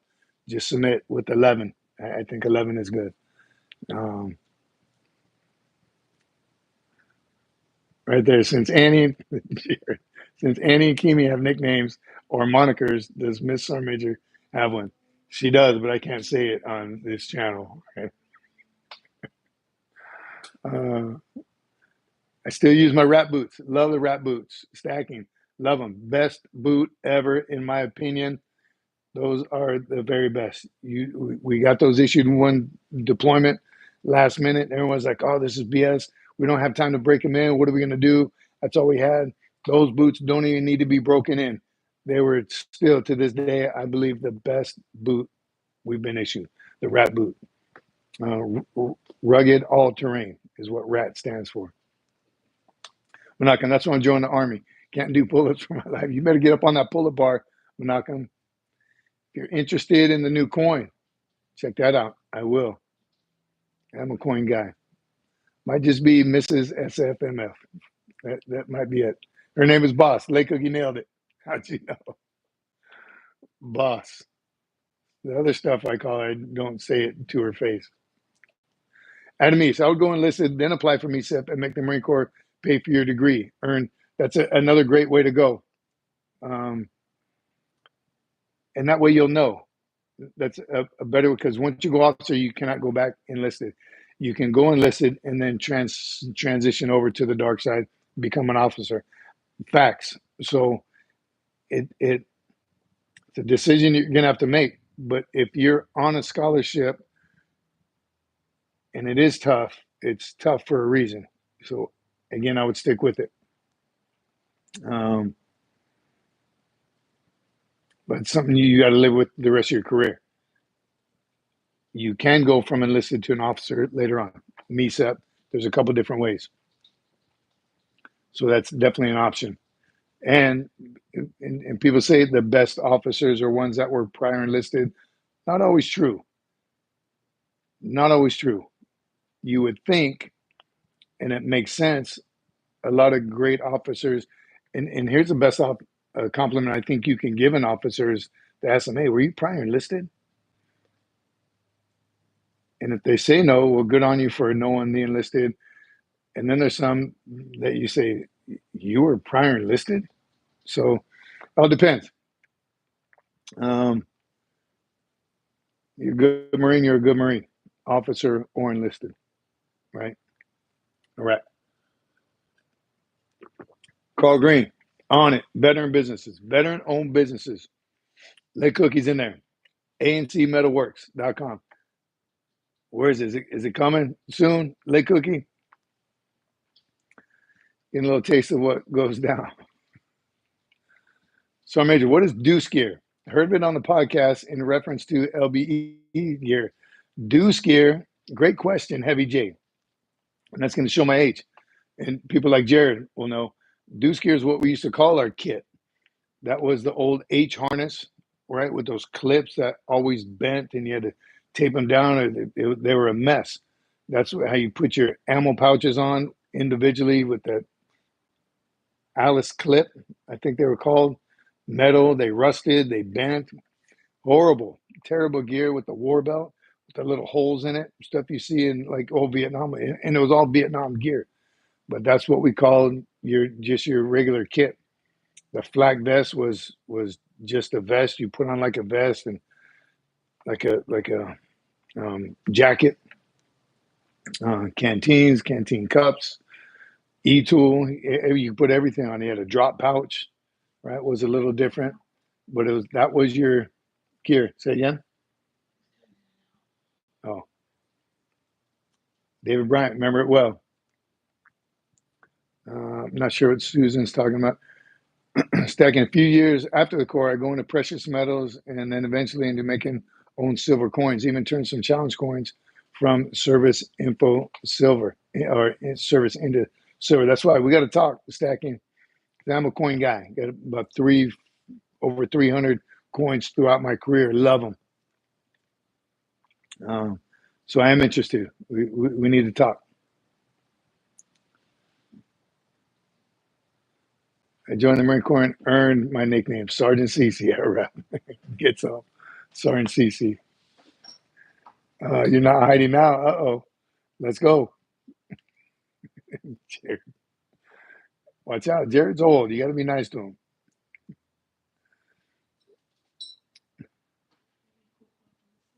him. Man, they're all upstairs if you want to. Love the challenge coins. I did a short on challenge coin. Yeah. So speaking of challenge coins, I'm pretty proud of the ones I've earned over the years or have received. Yeah. So challenge coins. Go back and find the short. I briefly describe it in a short, but challenge coins are it's unique, and you do earn them, right? The challenge coin is supposed to have one on you at all times, is kind of the history and tradition behind it. And if you're ever in a bar setting and someone drops a challenge coin, that you're challenging everybody, if you don't have a coin, you got to buy a round of drinks for the bar. That's kind of the history behind it. And people over the years, presidents, commandants, sergeants, major, they give them out as a reward to, hey, good job on this patrol or whatever, for whatever reason. It's a token of appreciation, and it's a keepsake. Something you keep forever, right? You see, usually senior guys, they have their little display of all the coins they received. I have a few from a couple different commandants, a couple different sergeants, major of the Marine Corps. I have one. My highest one is from General. Come on, when he was at Pentagon. No, I'll think of it in a minute. I think I should know. He was the Pentagon, right? He came to 2.5. He started with 2.5. I'll think of it in a minute. That's my highest coin, right? I'm pretty proud of that one. And the few commandants and a few sergeants major. What's the highest one you have? It was, so that's it. I don't know. I can't think of his name. He was a 3-3 Marine lieutenant. No, I have Kruleks, but no, he turned out to be the Joint Chiefs of Staff. How hard is it to get a coin from the Commandant of the Marine Corps? So every day, here's how I got one. I re-enlisted on Iwo Jima, on top of Mount Suribachi with the Sergeant Major and the Commandant of the Marine Corps. It was a 65th anniversary. I had a huge opportunity. The career planner called me and said, hey, I know you're re-enlisted soon. Do you want to go to Iwo Jima? Of course. So I got his then. Got one when I was in the first sergeant's course. The commandant came out and spoke to all of us. So a couple different opportunities. Got Sergeant Major Green and General Conway when they, after I retired, got their coin. They came to, I was at Kaneohe Bay doing something. But this one was, come on, I'll think of his name in a minute, but he was the chairman of the Joint Chiefs of Staff, Marine, 4-star. He came out to Afghanistan or Iraq. I was a first sergeant. He said, I started with 2.5 and I'm going to end with 2.5. He was on his way out. We took him on a patrol and he ended up giving a coin to every one of our Marines in the company. Awesome. So pretty impressed with my General Pace. Thanks, Hot Rod. It was General Pace. Too easy. Thank you. Brain fart. Yeah, that's where you get the term brain fart from. General Pace, shaped like a pentagon and everything. It was cool. Very cool coin. Very proud of it. So, Sergeant Cece, right, the Kimi Kali. Yeah, it took a whole career, like 20 plus years before I got that coin. Again, the commandants are impressive too. I'm pretty happy about the commandants. So Sergeant Cece goes to boot camp. One, she already outdoes me by becoming the company honor graduate. I was a series honor graduate, right? So I was the best out of 3 platoons. She was the best out of all of them. So all right, one upped, got it. Not a big deal. But then she received the Molly Marine Award, and the Secretary of the Navy had just taken over. What was his name? He had just taken over. He shows up to her graduation. Not only was he the official the official guy for the graduation, but he gives her a coin. So she gets one from the CG, being an honor graduate, the Sergeant Major of MCRD, Paris Island. She has those 2 coins, and the Secretary of the Navy trumped all my coins. She's still a boot, right out of boot camp. Trumped me. General Pace, yes, guns. Sergeant Major is also early onset dementia. You may be right. Sergeant Cece is Mo better. What the heck? Hot Rod, thanks. Thank you for mentioning Sergeant CC. He's been dying, dying from attention depravity. Annie Benani. She had a good teacher. Thanks, David. Finally, someone recognizes. Secretary of the Navy Spencer. Yes, that's who she got a coin from. Right? She's a boot. She's a Marine all of 10 minutes. Not even. Did she get it after? When did she get it?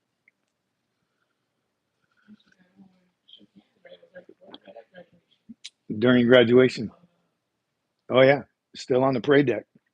So she wasn't even a Marine yet, and she got it. There you go, USMC Cece.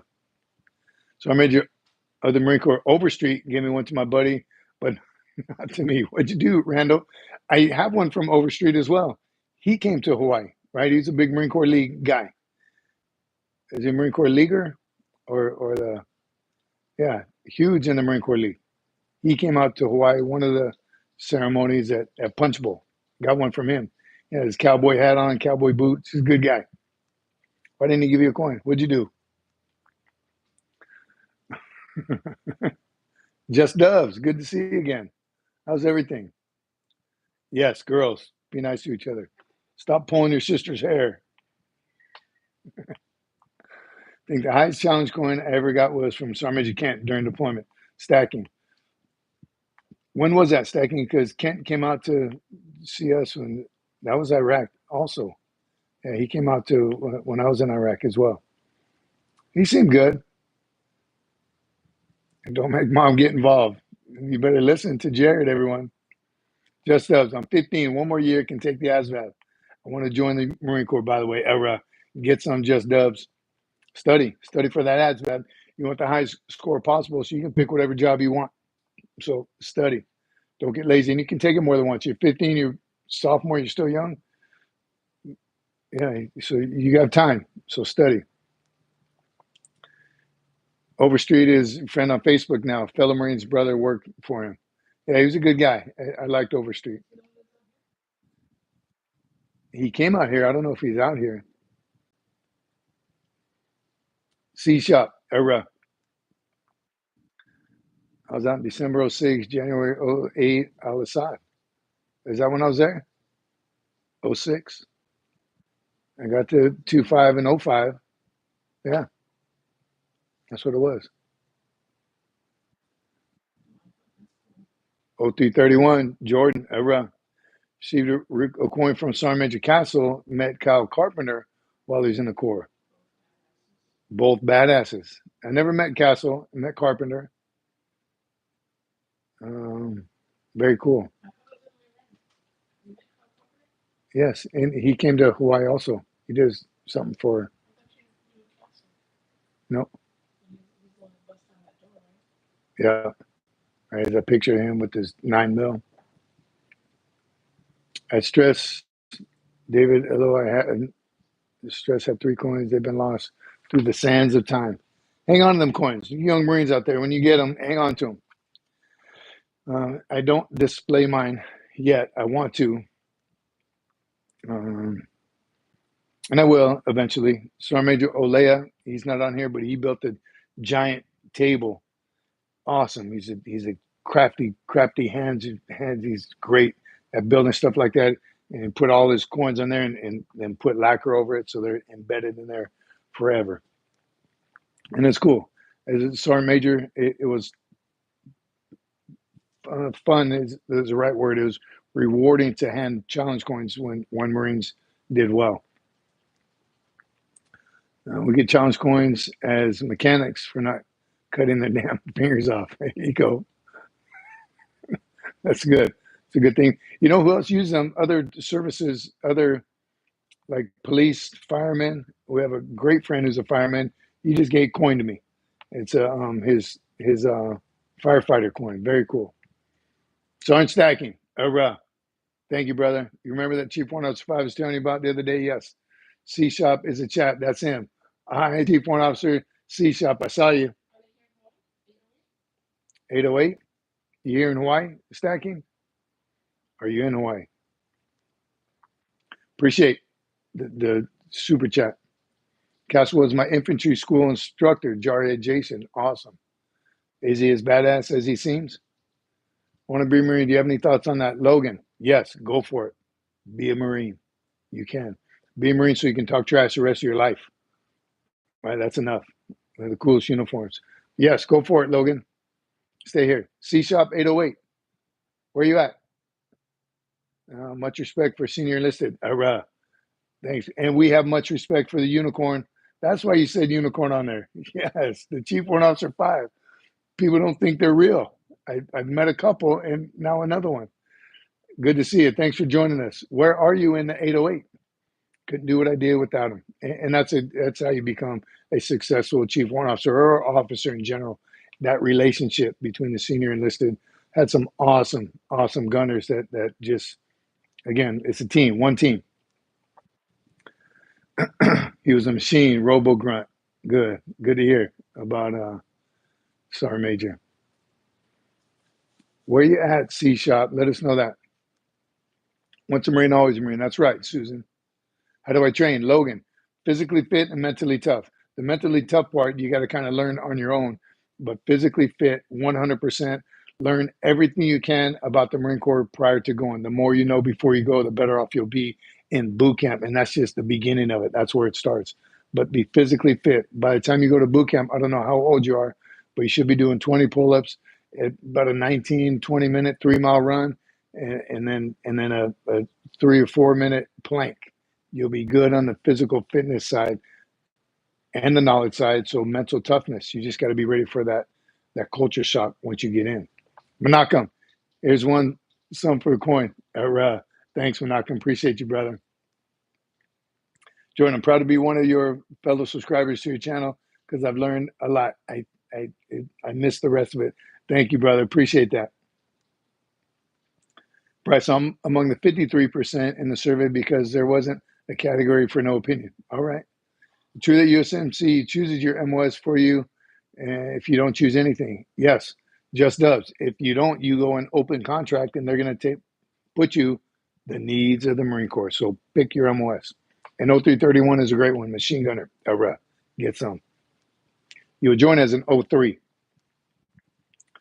Paul Bunning, 18, 350 pounds. I can't do a single push-up. Can I join? Not yet. Get within height and weight standards, which you can do. Physical fitness. Matthew Askren in the house. What's up, brother? Good to see you. And yes, that money's going to a Starlink, so we don't have any more buffering going on here. Can I still get an NJP now that we've been out so long? Over and done with. Now you just go to jail. So don't do it, whatever you're thinking. I went open contract, was selected to be a 70-51. Love it. I don't know what a 70-51 is. No, Paul Bunyan, I didn't call you fat. You did, but you are too heavy to be a Marine at that height. So, yes, start walking. Look at David. Start with walking. Whatever you got to do, you got to change your habits right now. Start walking and then start running. Not a fan of tattoo policy, especially for people already serving. Again, a lot of people, I think, got grandfathered in. You never know. Jared, NJP, ARF. Yeah, 7051 Crash Fire Rescue, the grunts of the air wing. Yes. I worked at the Marine Corps Air Station for a while, so I got very familiar with the grunts.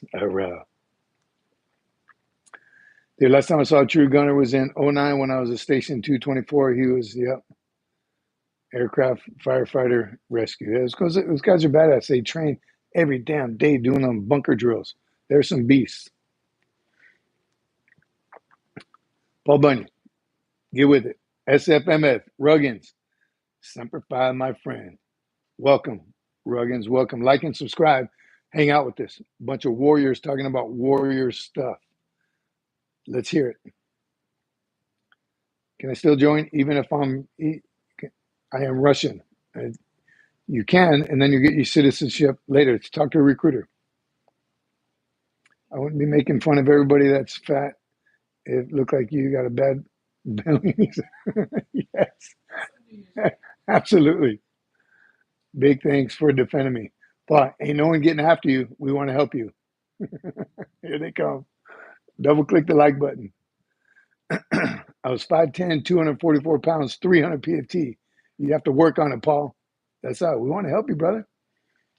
Marines aren't even the toughest in the military. The Army is better. Dude, I'm glad you added the laughy faces because that's funny. Ruggins, retired 20-year Army. Hua, Semper Fi, brother. Hang with us. Again, we need more warriors like you. Yeah, Paul, you asked. Hey, Paul, you can accomplish anything if you put your mind to it. David, you a beast then. We need Salty Saxy. Where is Salty Saxy? Paul, get you some. 6 sandwich eating. Are you looking for answers, Paul? We're here to help, brother. What can we do for you? Jared, there you go. Offer it up. Come to my house 3 months. You'll be ready for boot camp. Salty Sax in Virginia now, but headed back to Kailua after retirement. All right. Chief Warrant Officer 5, C Shop 808. Glad you're here. Virginia. Yeah, you need to get back to Kailua, where it's 80 degrees year round. Chance of rain. All right. What was the workout of the day today? Shoulders. I did shoulders today. No worries, C-Shop. Glad you're here, brother. Virginia. Lake Cook, NJP. Paul, that's a good one. Quantico sucks. You know, I avoided it for my entire career. I went there a couple of times for school or seminars or briefs, or I spent enough time there to know I never wanted to be stationed there. Just too much, a little too much for me. Where's Salty when you need him? Not as advertised as a Pentagon. Yeah, I'm telling you, it was a conscious decision, and that was with my producer's help. Talked about it before. Where you get stationed, you got to be aggressive with it, and you got to kind of find out where you want to be, what unit you want to go to, and you got to kind of do the job of your monitor for him or her. So I would look for when I was a corporal getting ready to pin on sergeant. I looked around. I checked Hawaii, and they were going to be short a 1371 NCO. So I said, hey, that's it.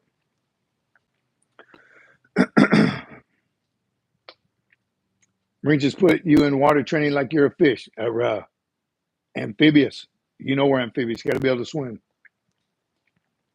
90% of the career been in Okinawa and Hawaii. That's how we did it too. C-Shop. Okinawa, Hawaii, California. Okinawa, Hawaii, California. We did the trifecta. It was great. Marine means water. 10-inch. Paul, join the Corps and never be bullied again, but work with the recruiter to help you. Go be a marine biologist. It's a little different. Paul, you are a funny man. All right. Good stuff. Good stuff. I don't even know. Where's Carl? Where are we at time-wise, Carl? You know they call us Uncle Sam's misguided children for a reason. USMC. Oh, yeah. There's Bryce. Lightning Lima. Spent a month on Quantico aggressive officer candidates. Good duty. Lots of early liberty. All right. Oh, man, I almost got stuck. 10 to go. Thanks, Carl. It's been good. Another great show. Still with the buffering. Thanks for hanging with us. We're going to get it fixed. Yep. That's my favorite hot rod. USMC stands for You Suckers Miss Christmas. And we have missed a couple of Christmases.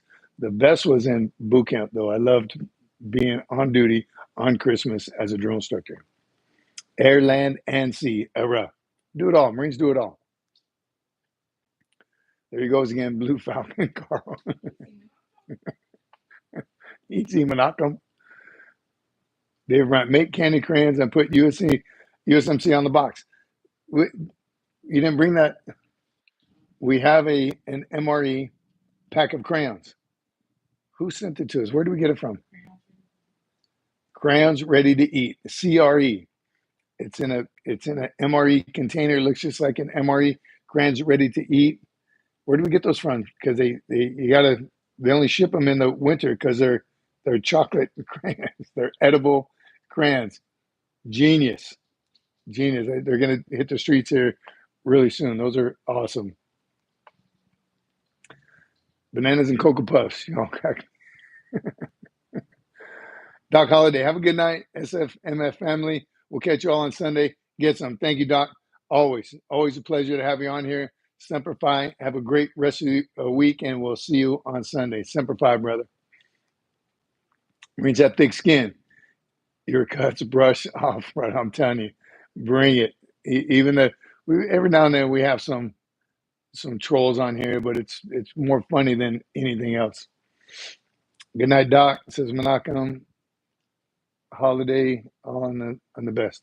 Doc Holiday, all the best. See you Sunday. Paul Bunyan, Marines do have thick skin, 100%. Because we know the deal deep down inside. You can't mess with us. Come on, really? You ain't getting to us. You ain't renting space in my head. It's all fun. Aviator Von Baron, what is Marine Corps boot camp like? It's like summer camp. It's fun, right? You get to go to bed whenever you want. Campfires, roast some s'mores. Aviator, Marine Corps boot camp is tough. It's the toughest of all branches of service. That's undisputed. We know that. It's not just talking trash, but it is definitely the hardest boot camp and the longest. Toughest mentally, physically, but it's all for a reason because of our mission. It's dictated by our mission. It has to be the toughest. So 100%. It's tough. But as long as you're physically fit, mentally tough, right? Learn about the Marine Corps prior to going, you'll be just fine. Every Marine I met, already ready to be. Yeah. There you go. C shop. I'm telling you, smile a little bit, Paul. Relax in the sunshine. If I could do it all over again, stacking, I would have been an air traffic controller. When picking your MOS, think about what you want to do for the rest of your life and how much that job pays after. Great tip, Soren Stacking. 100%. I don't think I would have changed my MOS at the time because I loved everything about it. No regrets, engineer, and then ended up in the infantry. Loved everything about it. Aviator, it's not fun. You legit just go 12 feet deep water. Again, you got to learn how to swim. Marine boot camp, camping, hiking, swimming, marine land. That's it, Randall. Nailed it. Had the CG come in second. Coast Guard. So the Coast Guard boot camp, again, this is probably 20 years ago now. They stopped everything and redid their boot camp, and they modeled it off Marine Corps boot camp. And that was, again, for their mission as well. The Coast Guard busts their butt, and they have to be tough. They're maritime. They do their job like almost every day, interdicting stuff here on the mainland. So they are the second hardest boot camp. Touch grass. There it is. Let's go outside. Paul, go outside, touch some grass. You'll be all right. If you like cake and candy, you'll love Marine boot camp. Plenty of it. Where you at still? Daylight outside. Uh-oh, Ricky, look at you. Can Muslims honorably serve in the Marines? Yes. Bruh, hello. Everyone craps on the CG, but I think so too.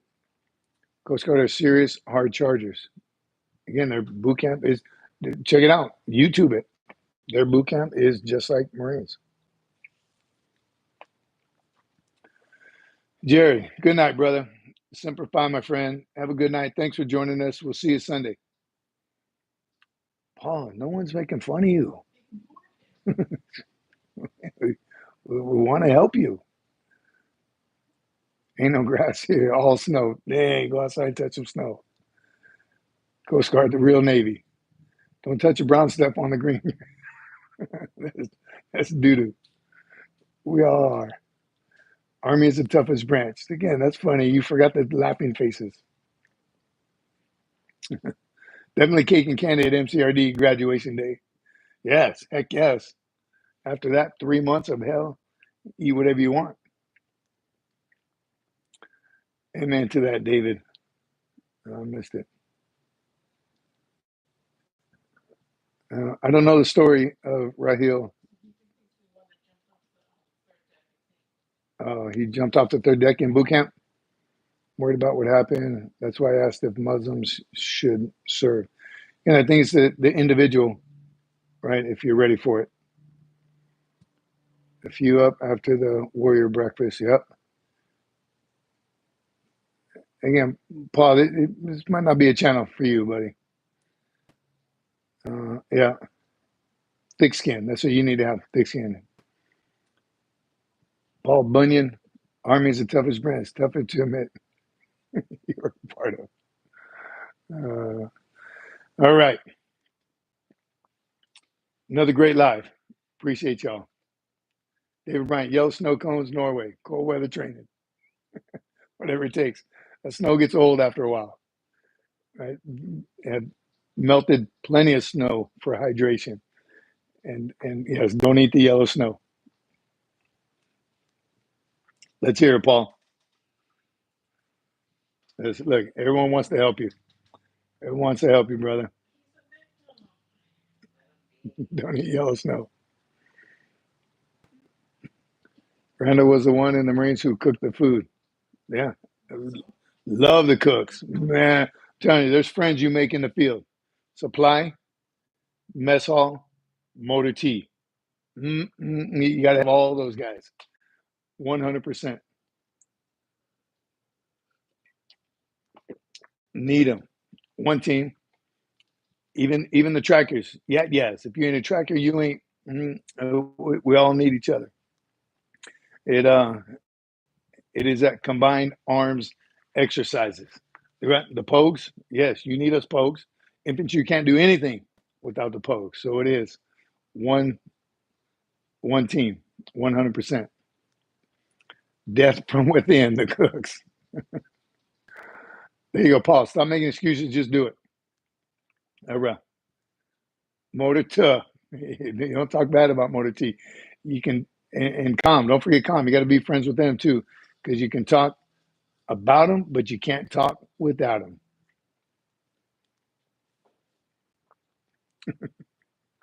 If you see red snow, someone's bleeding heavily. Yeah.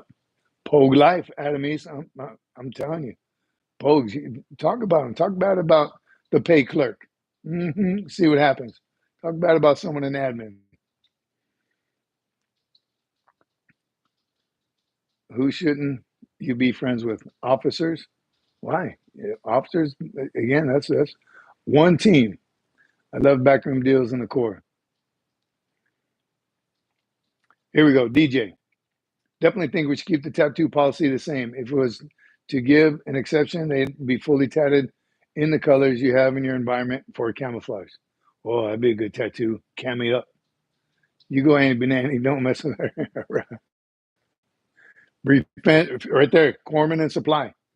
I'm telling you, it's one team. You piss off the wrong people, you're going to have a miserable deployment. Ricky, my wife asked what SFMF meant. I said, MF means my friend. That's right. Semper Fi, my friend. We keep it PG here. So I made you hit me up in the gal. Only Chief 1 Officer 5 height in the Corps. Want to get my coin out to you. Some awesome work. I can't get on the gal. Sergeant Cece can, though. We'll get in touch. We definitely will, for sure. Chief 1 Officer Hyatt. Got you, brother, 100%. Thanks again for being here. See you on Sunday. Yes, awesome. Would love to exchange coins. If we want to send you email, how can we get a hold of it without dropping it in the chat? Or can I drop my email in the chat? C-Shop and I love to talk to you. You can email us. Go to the descriptions. The link in the descriptions has our email on there. I trade MREs for Navy MPs to get back to Coronado after hours. Yeah. Then I'll share with the sergeant. Yes, absolutely. My mom says there's. Look me up to. Will do, guns. Gunny East also. By the way, it's almost January 20th. Amen. Okay. Those been desperate MPs. I'll tell you some trading deals we did with MREs. Dates back to Desert Shield, Desert Storm. Or no, this was in Somalia. In Somalia, we end up being at the port, the Mogadishu port, stationed there forever, just patrolling in and out. We would accompany patrols that went out and came back in.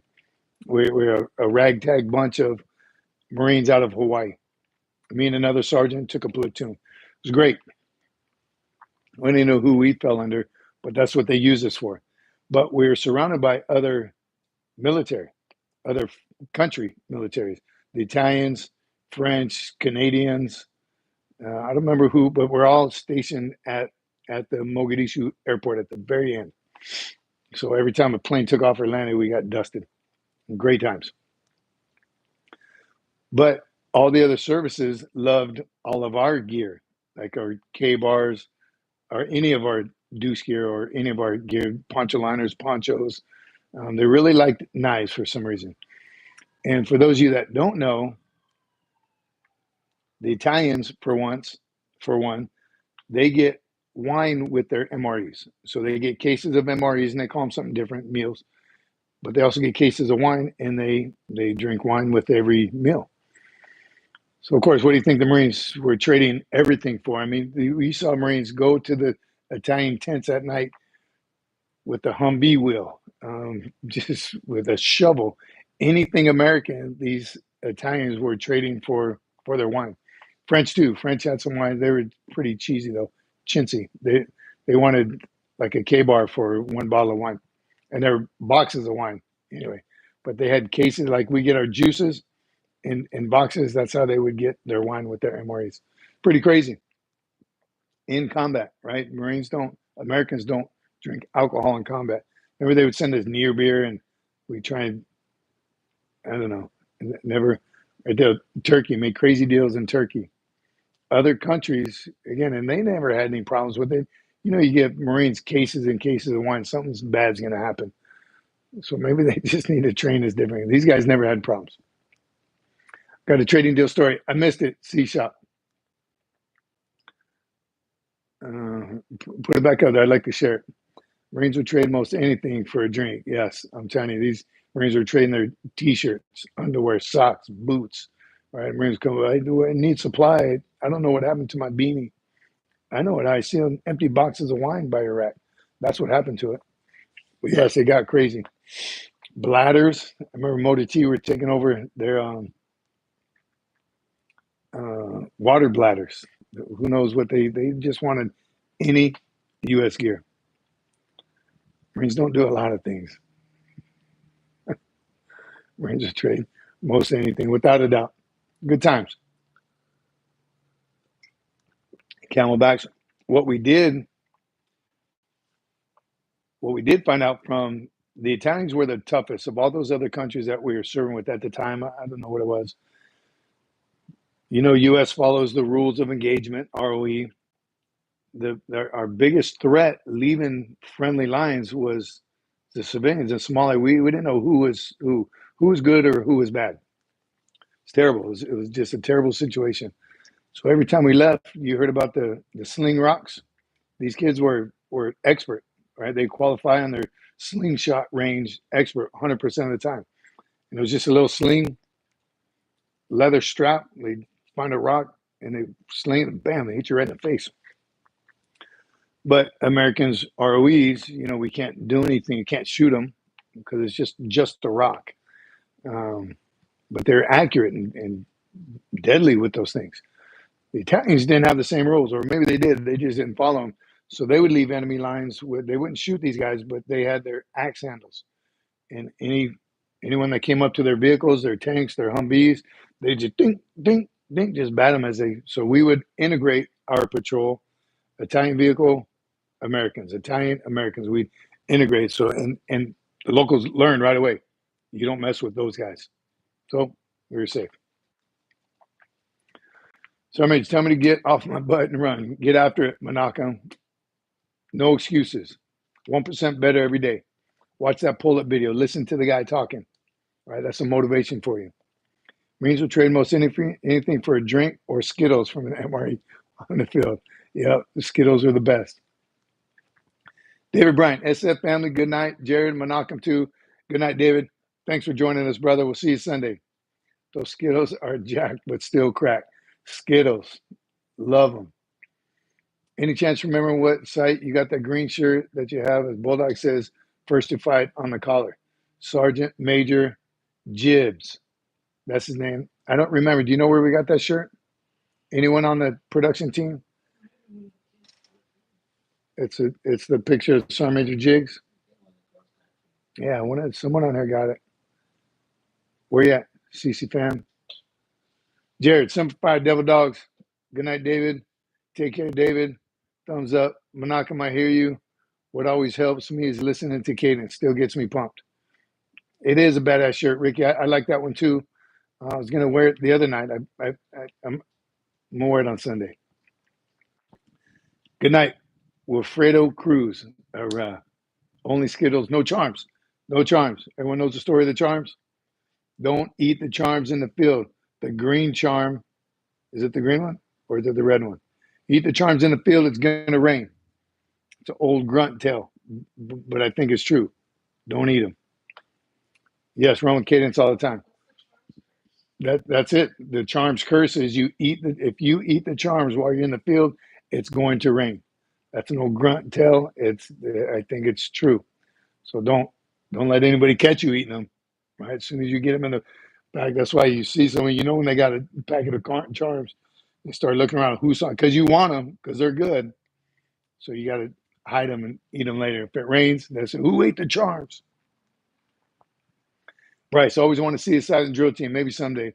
Go for it. It is very, very impressive. It's impressive to watch them on TV, but it's even more impressive to see them in person. Make it a thing. 7-5 to SFMF production team. Thanks, Jared. Charms in combat. Don't do it. Menachem, how you know all this stuff? Learn that from Generation Kill. No charms in the Humvee. There you go. Tiny, it's real. It's a real thing. Don't do it. Hide them.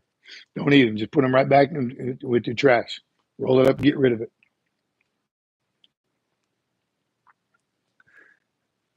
Menachem, you got the Medal of Honor. Menachem, of course you'd have to be a Marine. How'd you get the MOH? SFMF, Jared. Yeah, don't get me started on that. The Medal of Freedom that the current president was handing out to some of these clowns. Yikes. Gunny says, my old Gunny used to eat them on purpose in combat, and tell his boys to get ready. He always have one of those. Eat them in front of everybody. Stand by. I told you he's in the gravy seals on Thanksgiving. That's how you got your Medal of Honor. The gravy seals. Couldn't find your email, so I made it, but I got the Instagram link. Send you a DM. Perfect stacking. Our email isn't in there? I thought it was. We'll get in touch. Stacking. You and a good Chief 1 Officer 5. Ref. Still in Valor. Menachem. All right. Awesome Wednesday night, everyone. Brown cluster to some, yes. Crashing Sergeant Major, have knee surgery in the morning. Love the damage. Hey, knee surgery, man, good luck. We'll be praying for you, for real. I hope everything works out great. You're back to 100%, and then we'll go we'll come back, we'll climb the stairway to heaven. All right. Good to see y'all. George Soros, right? Come on, really? Unreal. BS, yes. That's the damage. All right. Thanks, everyone. Another great live session. Can't wait to see y'all again on Sunday. Have a great rest of your week. God bless you all. Stay safe, but be aggressive. Semper Fi, my friends. All right.